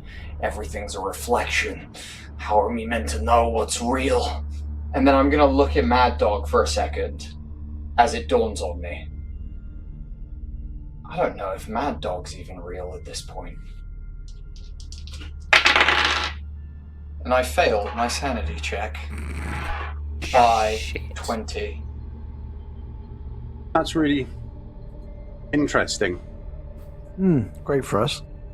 You see the same as Mad Dog, except that one of the figures is not familiar. Standing where you should be standing from your view of things is a skeletal figure, its hand on Mad Dog's shoulder. It looks like a cross between a human and a deer, and it's slick with some thick, dark fluid and draped in tattered scraps of what look like skin. I'll look at Mad Dog, look back at that, and then be like, again, the realization dawning on me. Am I real? And Mad Dog, you're going to watch as he slowly grabs a blade from the bandolier, pulls it out while making like eye contact with you.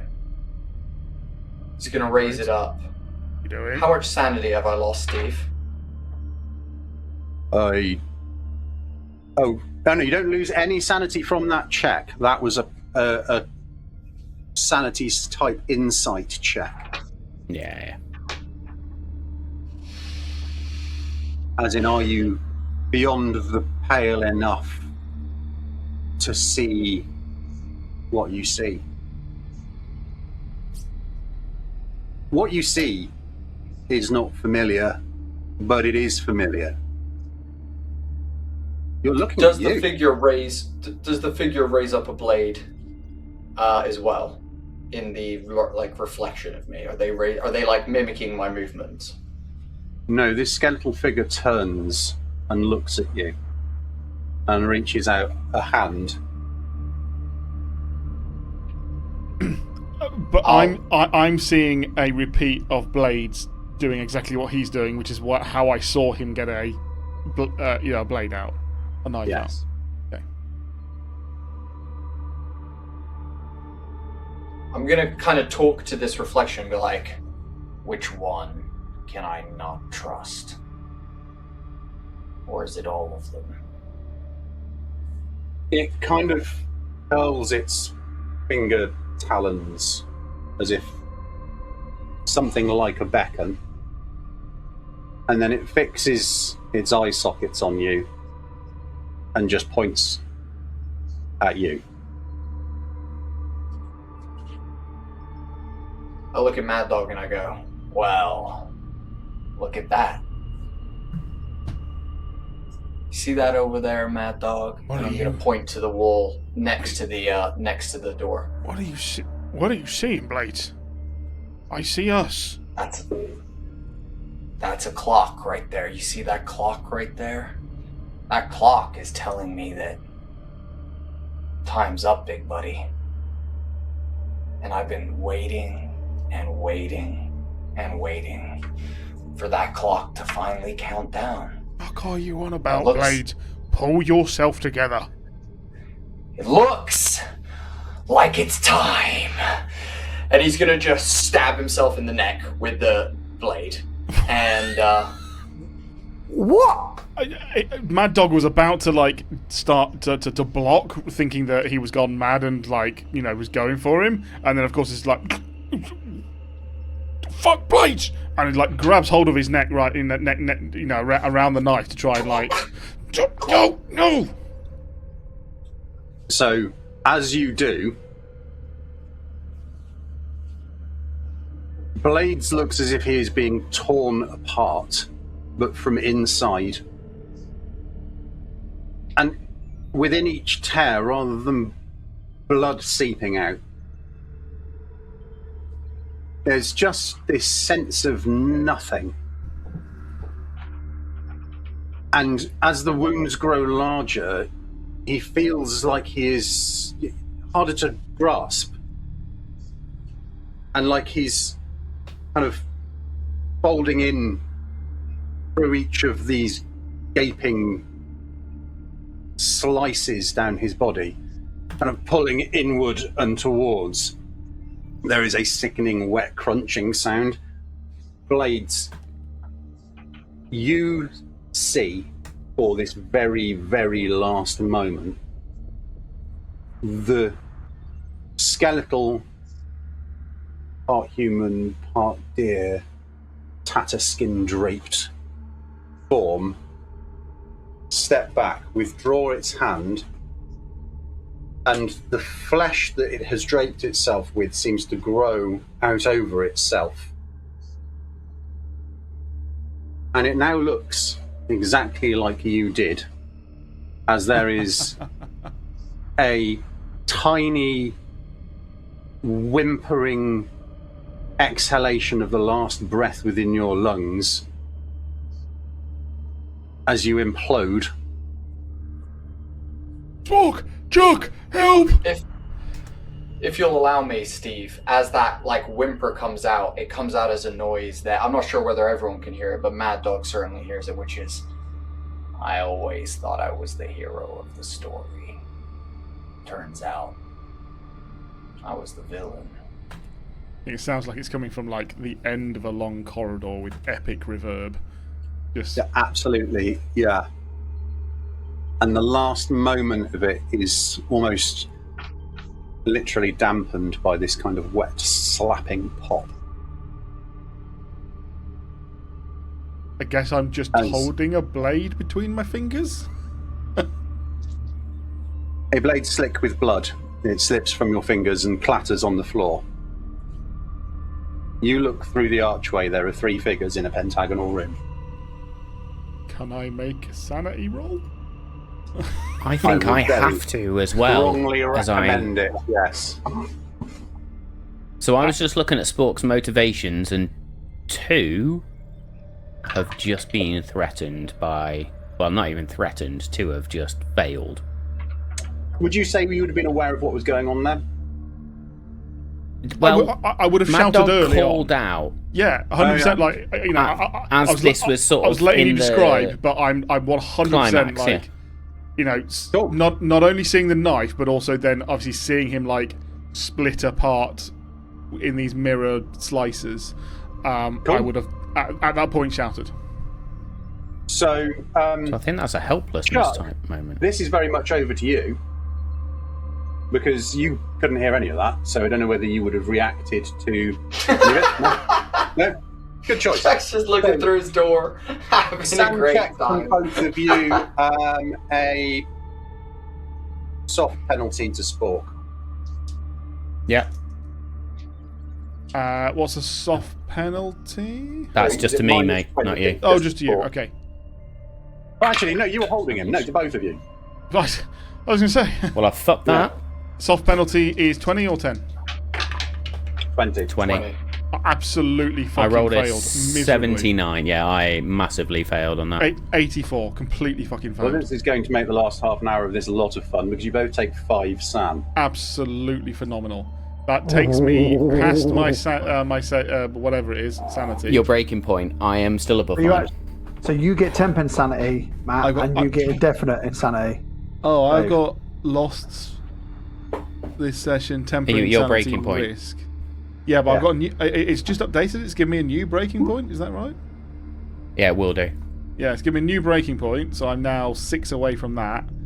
And I have got, as you say, whatever Danny just said. Your disorders would be if it's a violence-based one, you'll get something like depression, paranoia, PTSD. If it's a helplessness-based one, OCD, anxiety, phobias. If it's unnatural, you could get amnesia, a fugue state, depersonalization, megalomania, that sort of stuff. Working on it. We shall find out. Unless you want to use willpower to push it onto a bond, if that's relevant for the situation. Or until you get through this, but it's not really you're not like under heavy fire, so I don't know if you could temper it. Yeah, no, I don't think we can temporarily. Again, this place is crazy, but we're not in like. Yeah. It's otherwise a calm environment, if you know what I mean. Yeah. Crazily. If you've got a bond that's relevant, you could do your willpower points to shift your sand loss onto that. Yeah. No, not in What's the this decision instance. from you both? Oh, what? What? I'm You're not at using breaking bonds? point, but I have lost 5. I've Okay. passed my breaking point. Okay, so you've lost your breaking point.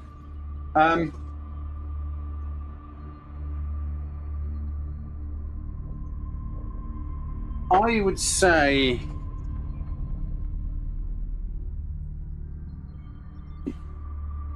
Mad Dog now suffers from a degree of depersonalization disorder. Okay. In losing, this doesn't necessarily play out right now, Yeah. but in being so close as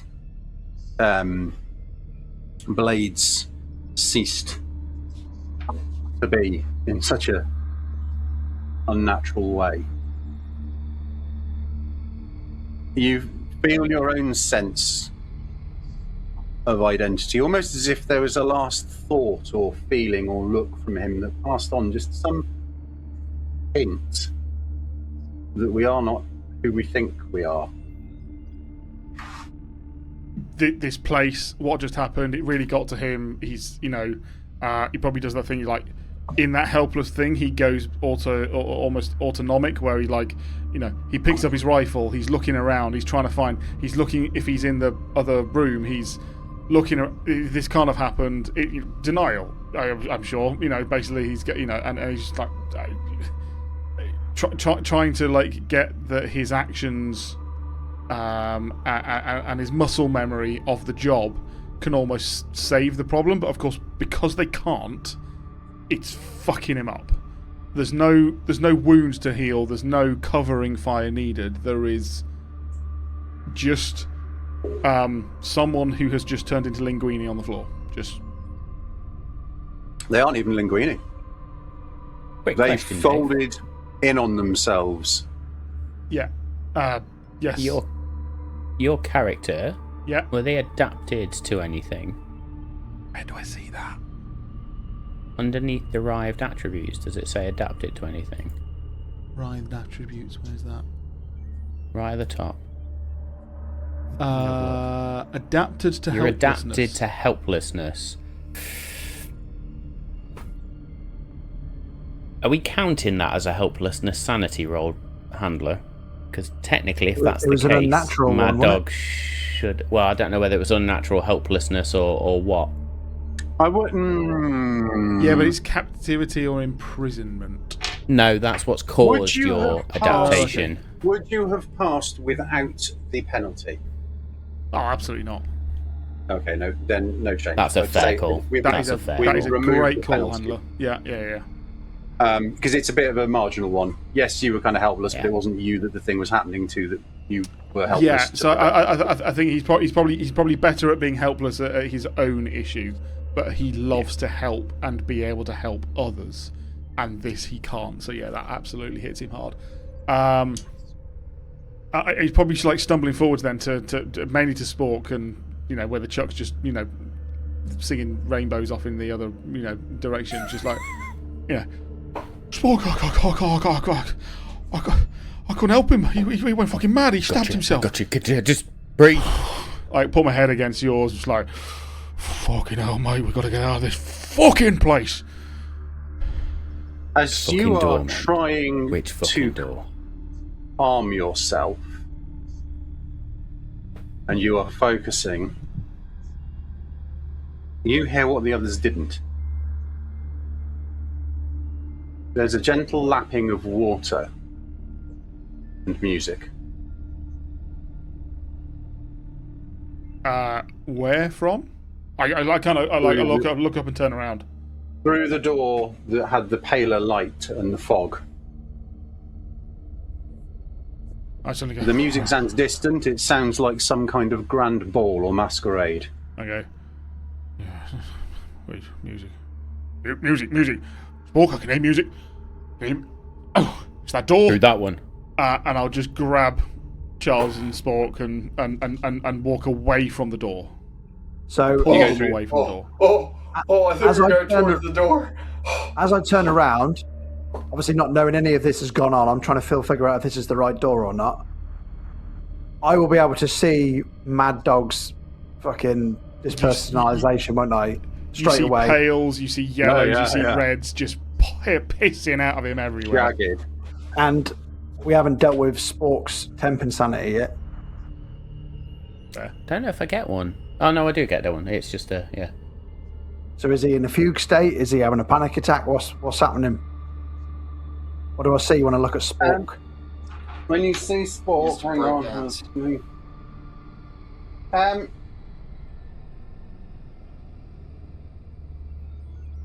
So there's only relatively limited range of standard temporary insanities in this.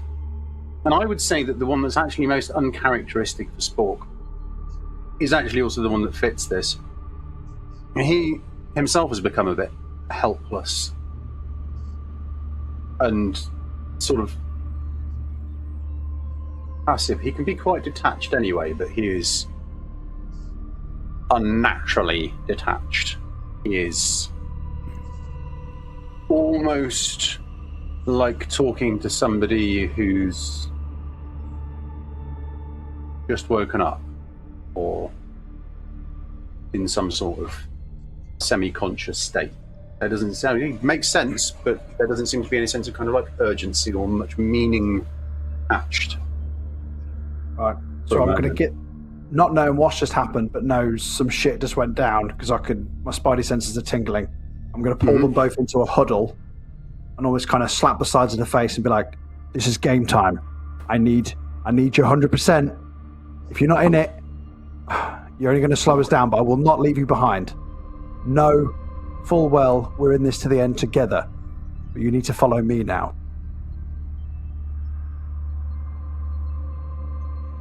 And you Cool. turn and Yeah. go through the remaining door. Yep. You step out onto another landing.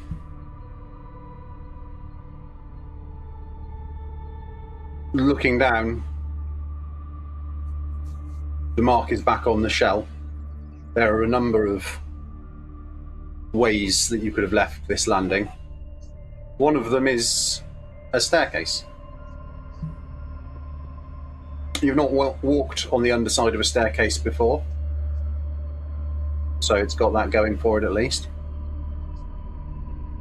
You climb this inverted stairwell. Thousands of steps. The pain you have to push through. You're all on the absolute brink as it is, and you are running at the absolute limits of what even the most hardened, trained specialists of Delta Green would typically be expected to put up with, physically, mentally. Made me laugh at the start of the session because Bodhi preempted this. As you traverse the stairway, every single new step you put your foot on doesn't light up the step. It changes the hue of the light in the whole world around you. You are travelling through this kind of kaleidoscopic cycle of every part of the spectrum and quite possibly some colours beyond. You skirt ledges that are simultaneously tens of metres across and barely wide enough for you to navigate. There's points where you feel like you look above and see the beacon of the lighthouse below, above you and perpendicular when... and parallel when it should be perpendicular. As if you're walking up or down a vertical surface that's carrying you sideways whilst still being vertical. And the strange geometry and the frequent lack of kind of Euclidean continuity between spaces makes it really hard for you to tell whether that is the case. You start to question yourselves as to whether it ever had been the case. Is there a more normal world? Has the world above been different, or have you just not noticed? Echoes come and go. They swing from complex, multi-layered, irregular rhythms that sound like entire family trees of what should have just been a single noise, to being entirely absent. You're not sure which you like least, but both only amplify this kind of growing sense of vertigo. At one point, one of the things with the spindly arms drifts within a few hundred meters of you as you climb further and further up this staircase. In fact, it branches. You take whichever ones the compass tells you to. The thing shows no outward sign of noticing you. You get a sort of brief, unpleasant sense of violation wash over you, and then it passes and the thing drifts on. Distance and time are really, really hard to tell here anyway, in case you hadn't guessed. But over the time of this travel, it becomes impossible to guess. You're sure you've covered a good portion of both by the point at which you stumble onto yet another landing. This is one of the larger ones, about half a mile on the side, and with what looks like a small, haphazard heap of cuboid formations at the centre. There's one other short stairway leading up to another smaller platform with an archway. And the shell is pointing towards the arch. It is. Before we go through, I just want to do a bit of a recce on how those two are holding up. They were mentally fucked before we started. Now they're physically fucked. Now we've got to the top. What are they looking like? Has Spork snapped out of it somewhat? Has Mad Dog got worse?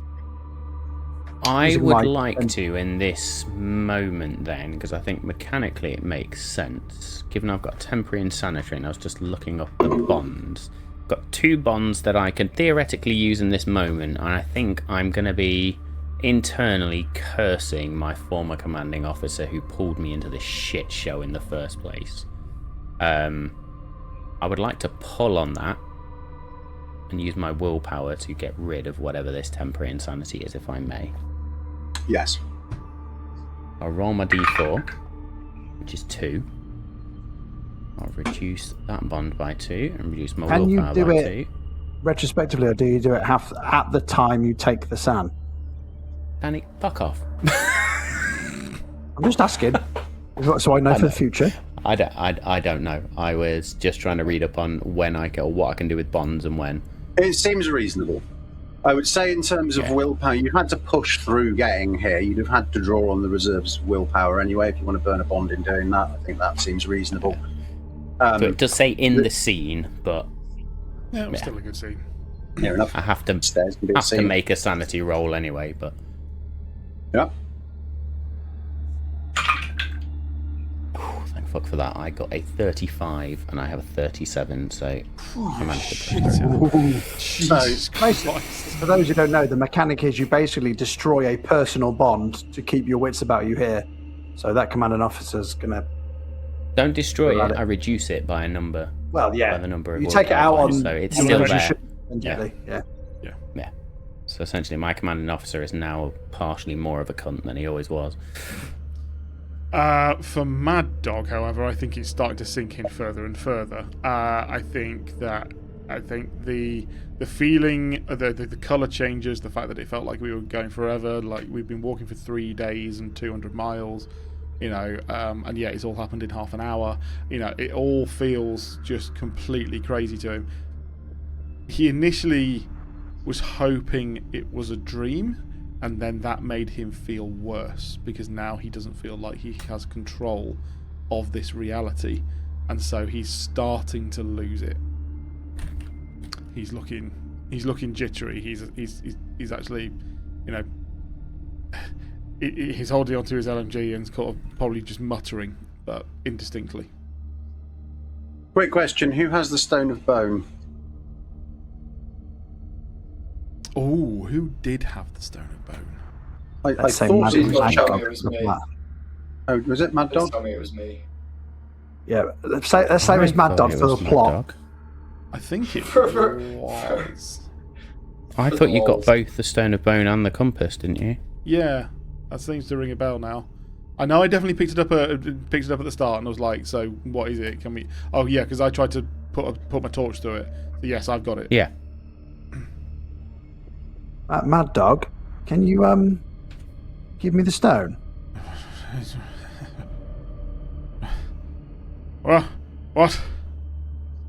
The stone, the green rocky glass thing. I I need it. dig into my pack and then grab it and go, yeah, I'll chuck it to you. Oh, yep, I catch it. Put it in. I was expecting to have to fight you for it then, so that went okay. Fuck. Um, Looks back at the shell and tries to. He's like, oh, come on, what? This way. Gonna put a steadying hand on Mad Dog's shoulder again. He kind of flinches, but then is like, oh, we can get through this. We can do this. We can get out. We can get out. We've got this, brother. Keep fighting on. Keep fighting on. So, Takes a swig of his water. are you?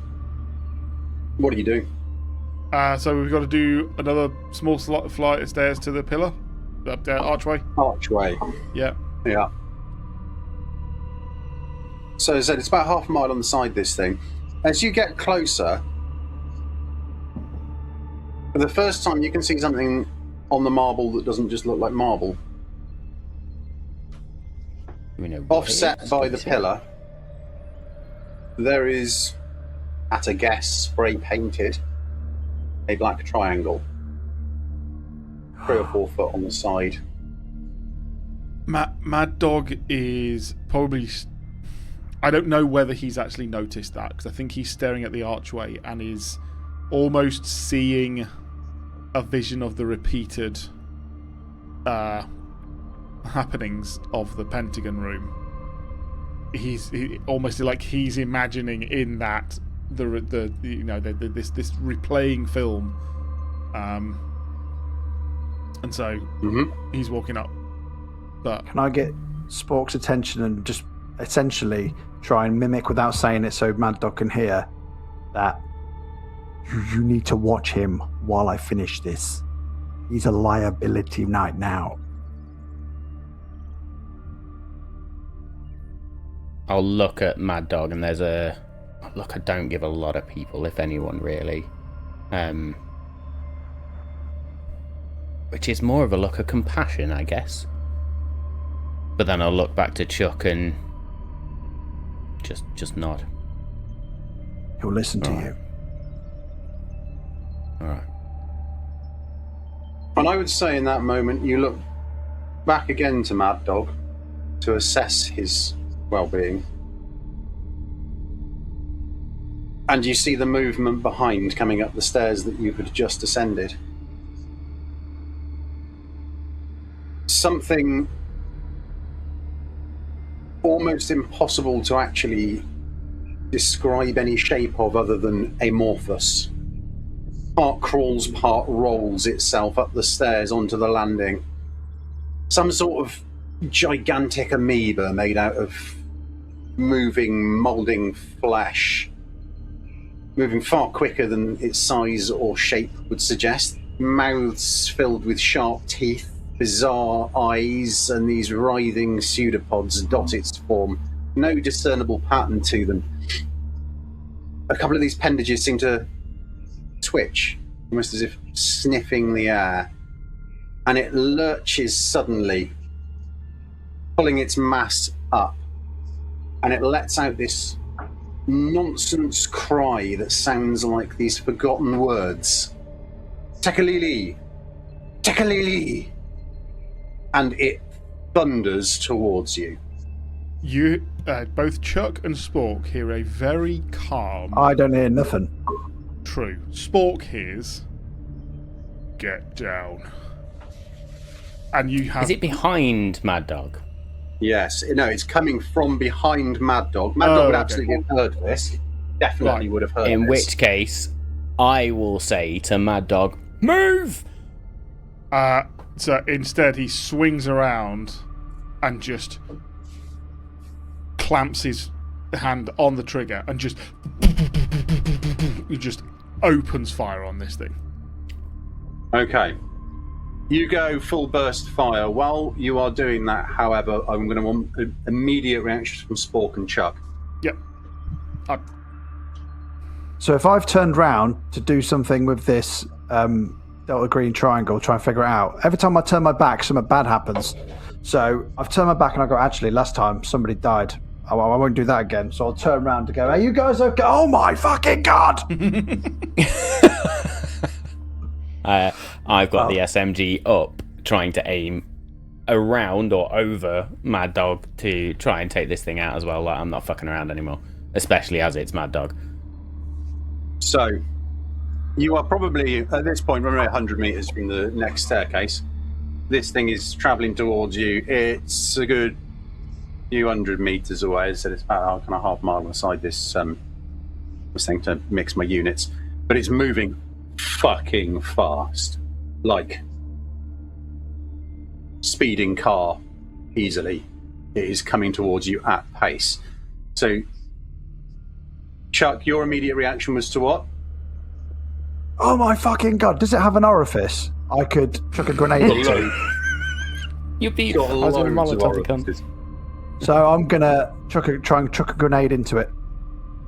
I mean, it's probably about 300 metres from you at the moment. Oh fuck, okay. I'll sprint forward then in readiness to give it a grenade enema. If I can't get it this time round, then. Cool. Okay. Spork's reaction. It was SMG's up and just Fine. while Okay, so shouting we're at gonna Mad Dog start- to fucking move. We are going to start with Mad Dog. Your opening salvo burst fire LMG. I think that's got a lethality rating and a damage rating. Yes. I'm disappointed you were going to be using the damage rating on this. Okay. Oh, bollocks. Remind me what I do there? So you roll the percentile dice, Yeah. but you Which treat them should each be as a 80. D10.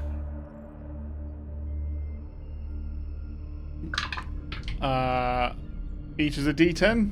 So what do you need there? Well, no, so you roll to see if you hit, but then you use the numbers on them for damage. So lethality rating, if you get under the lethality rating, it just kills whatever you hit, usually. Okay, so I rolled a 19. 19, okay. So I'm fairly sure the lethality on the machine gun is... Like 90 or something, isn't it? Lethality is 10% for everything from what I can see. Oh, 10%, okay, fine. Right, well, so you wouldn't have hit lethality rating anyway, but that's sort of moot. You instead will do 10 damage. Okay.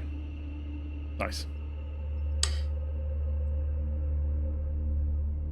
I'm assuming that you're going to just keep your finger on the trigger, is that correct? 100%. Yeah, at this point, Yeah. just, there's not the precision that he's usually had before. Cool. So this salvo slams into this thing. It doesn't even fucking flinch. The bullets go in. You can definitely know that they're going in, even at this range. I mean, it's, several hundred meters out. LMG's not the most accurate weapon in the world, but this thing's pretty fucking large. I'd say it's a Yeah. good sort of 15 foot across, like so. Okay, so, probably at this point then. So seeing that hasn't done much, and I know that we haven't rolled for it, but narratively, Spork is also firing. I think he gets to the end of his mag. I stop and I look at him and go, "We need to fucking run." No shit, move. And so I'll sort of, we'll all turn around, and start running. I think. Yeah, and I'm going to need another sound roll, I'm afraid. Yep. Is that everyone? Yep. Oh, hang on. How much further away was Chuck? You said I was 300 meters. Well, we all yeah, left. from it. Yeah. No, you're probably only. Yeah, Chuck as well. Yeah, I rolled a 4. Fucking brilliant. 30 underneath 37 success. Chuck's fucked it. I rolled 81, Nice. Right. which is This double gonna my current complicate- stand. This is going to complicate things. So you take. I know I rolled quite poorly on this. 3. The other 2 Which take 1 is the exact number I needed to get to my breaking point, Steve. Fucking brilliant. Super. Fantastic. Okay. Well, temporary insanity. Actually, this kind of works. Chuck, you were nearest the stairs. You've got the stone of bone. You just fucking run. Every normal sense of stand with your team, look after your mates, stay calm. This thing is moving at like fucking 60 miles an hour. It is a huge rolling mass of basically bits of randomized fucking face set in like this blubbery sack that is hurling towards you, shrieking Tekalili over and over again. You have visions of it hitting something and just smearing it across the floor. You've seen it absorb pretty much a full clip from Mad Dog's LMG. You know that sort of thing can stop a fucking like Land Rover, let alone a living thing. It didn't even slow down. And this is brilliant, right? Because you've accidentally nailed it with my breaking point. Because 2 of my motivations are protect who is left and survivor's guilt. It cannot happen again. I cannot let everyone else die, right? So the fact that I'm now going to abandon them so like in Terminator, when she's running down the corridor, she sees him come around the corner and she falls back in the corridor and then starts scuttling backwards. That's exactly what I'll be doing. And then apparently abandoning them, which is one thing I said I'd never do again. Good. I know. We've all had that. I mean, I'm also going to call out that this is probably violence at this point, and I am adapted to violence, which means I auto-succeed in any sanity rolls. I succeed. Well, yeah, I don't have any. definitely violent. I don't have any adaptations, I can't find them for shit. If you stand still for long enough, it's going to be very violent.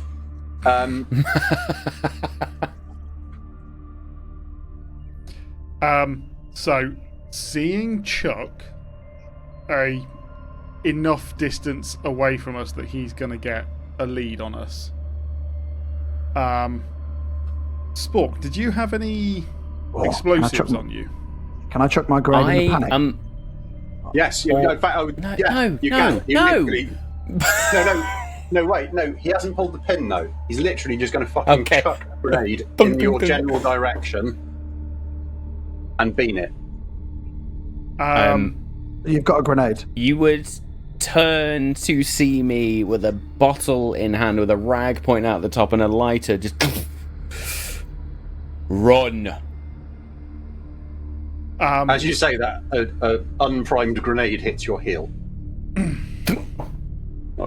Christmas. Pocket. So I pause. I know this thing is barreling towards us. I can tell that, and I can tell that Chuck is making a good distance, away. And I go to Spork and I just go, "You need to run too." And I'm going to grab the bottle off him and his lighter. It's lit. Run, brother, run. And I'm going to start walking towards the creature.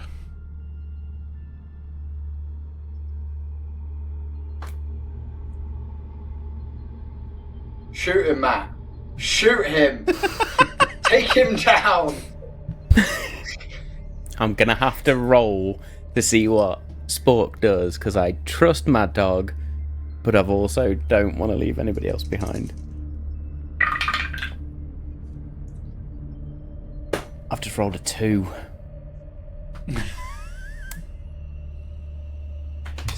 Just Danny next week.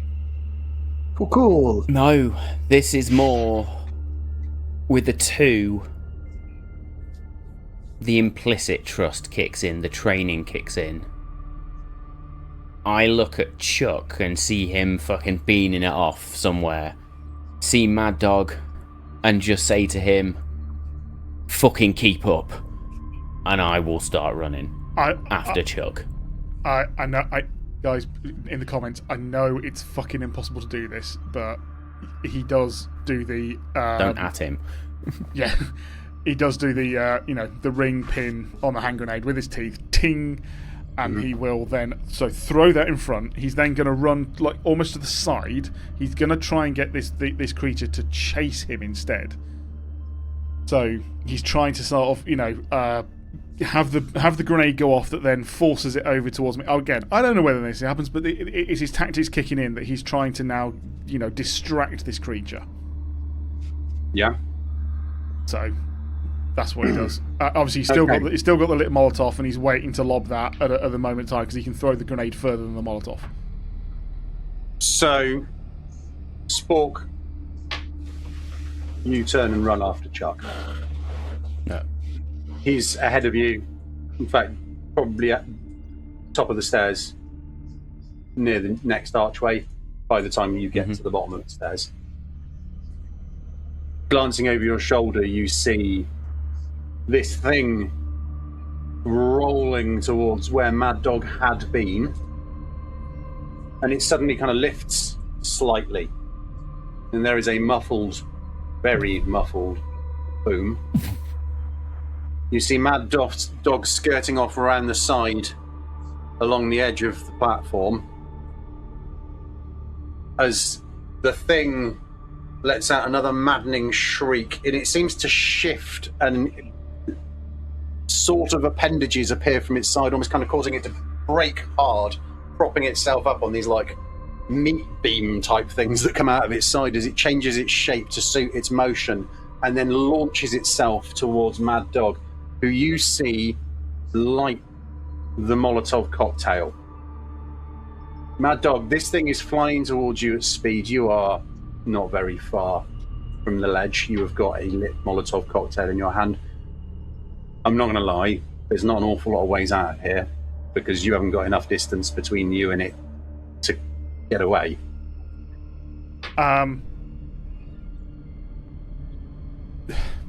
So he lobs the Molotov cocktail, but he's standing right on the ledge because what he's then going to do is hope that the gravity does some weird shit again.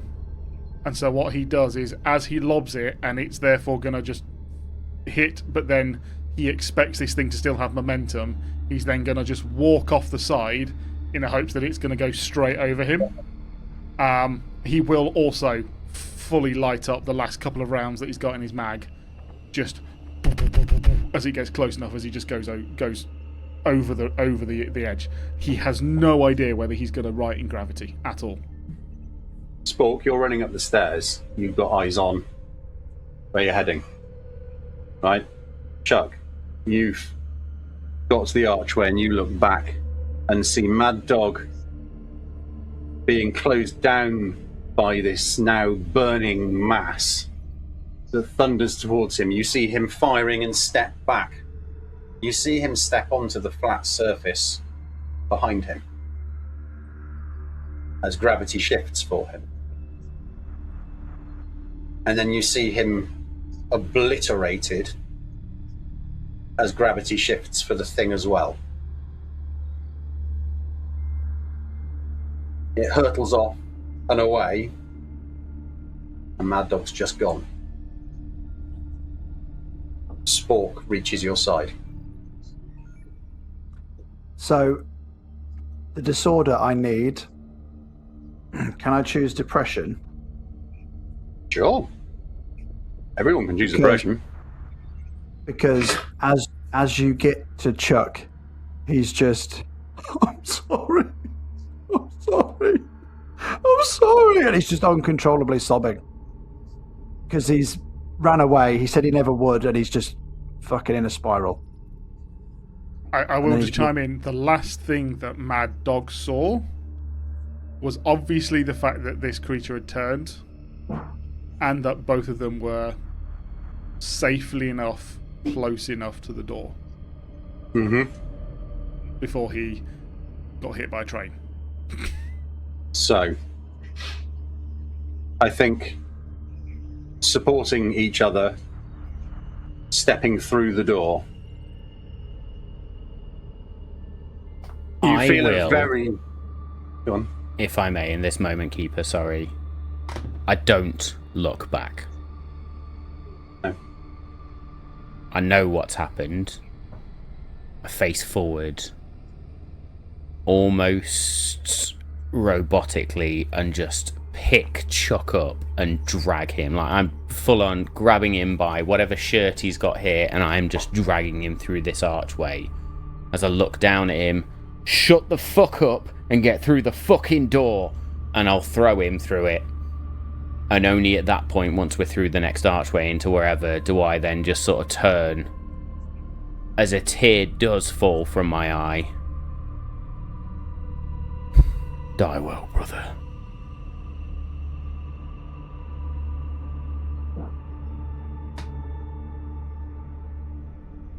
You cross a short, very narrow, really narrow beam. Too narrow. There is a very deeply unpleasant adjustment to your sense of reality for a few moments, as height and depth continue to be a persistent part of your world, but width is not. The world is flat. I'm full of And then it horrors. isn't. It certainly is. And then it isn't. And you can see opposite you another doorway. And just inside that doorway, the pale green light strikes old grey stone. Flagstone.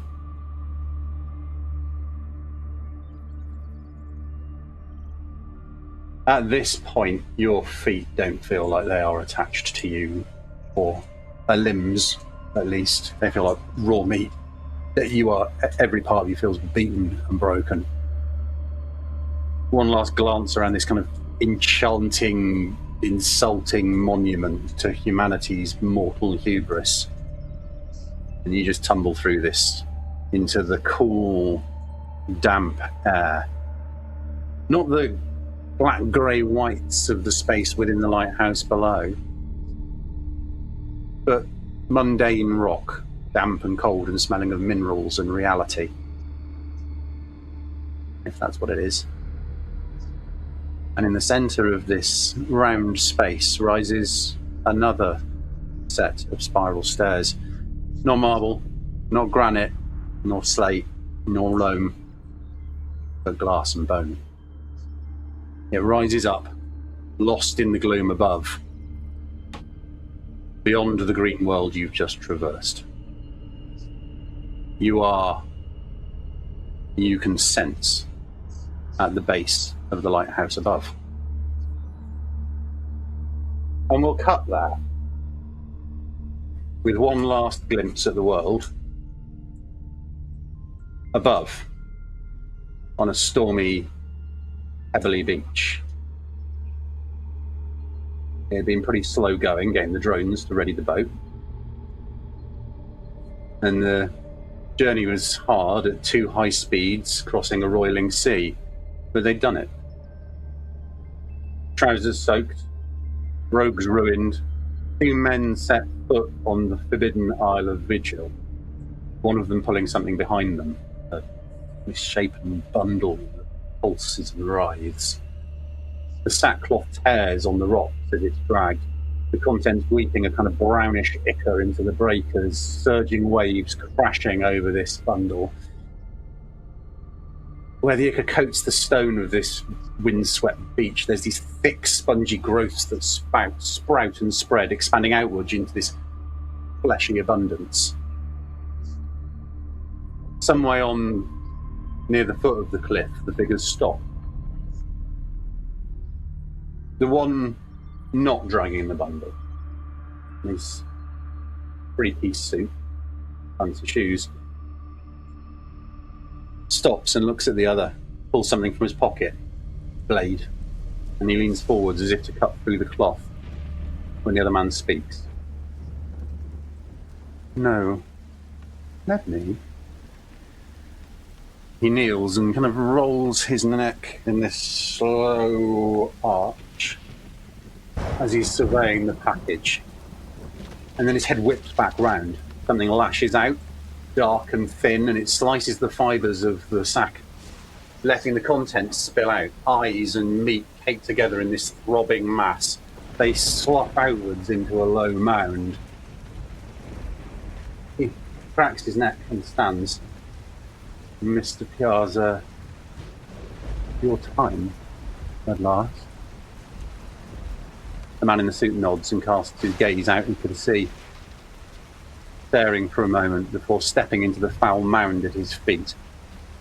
He looks up at the other man as the fat and sinew climb his legs from the mass below him.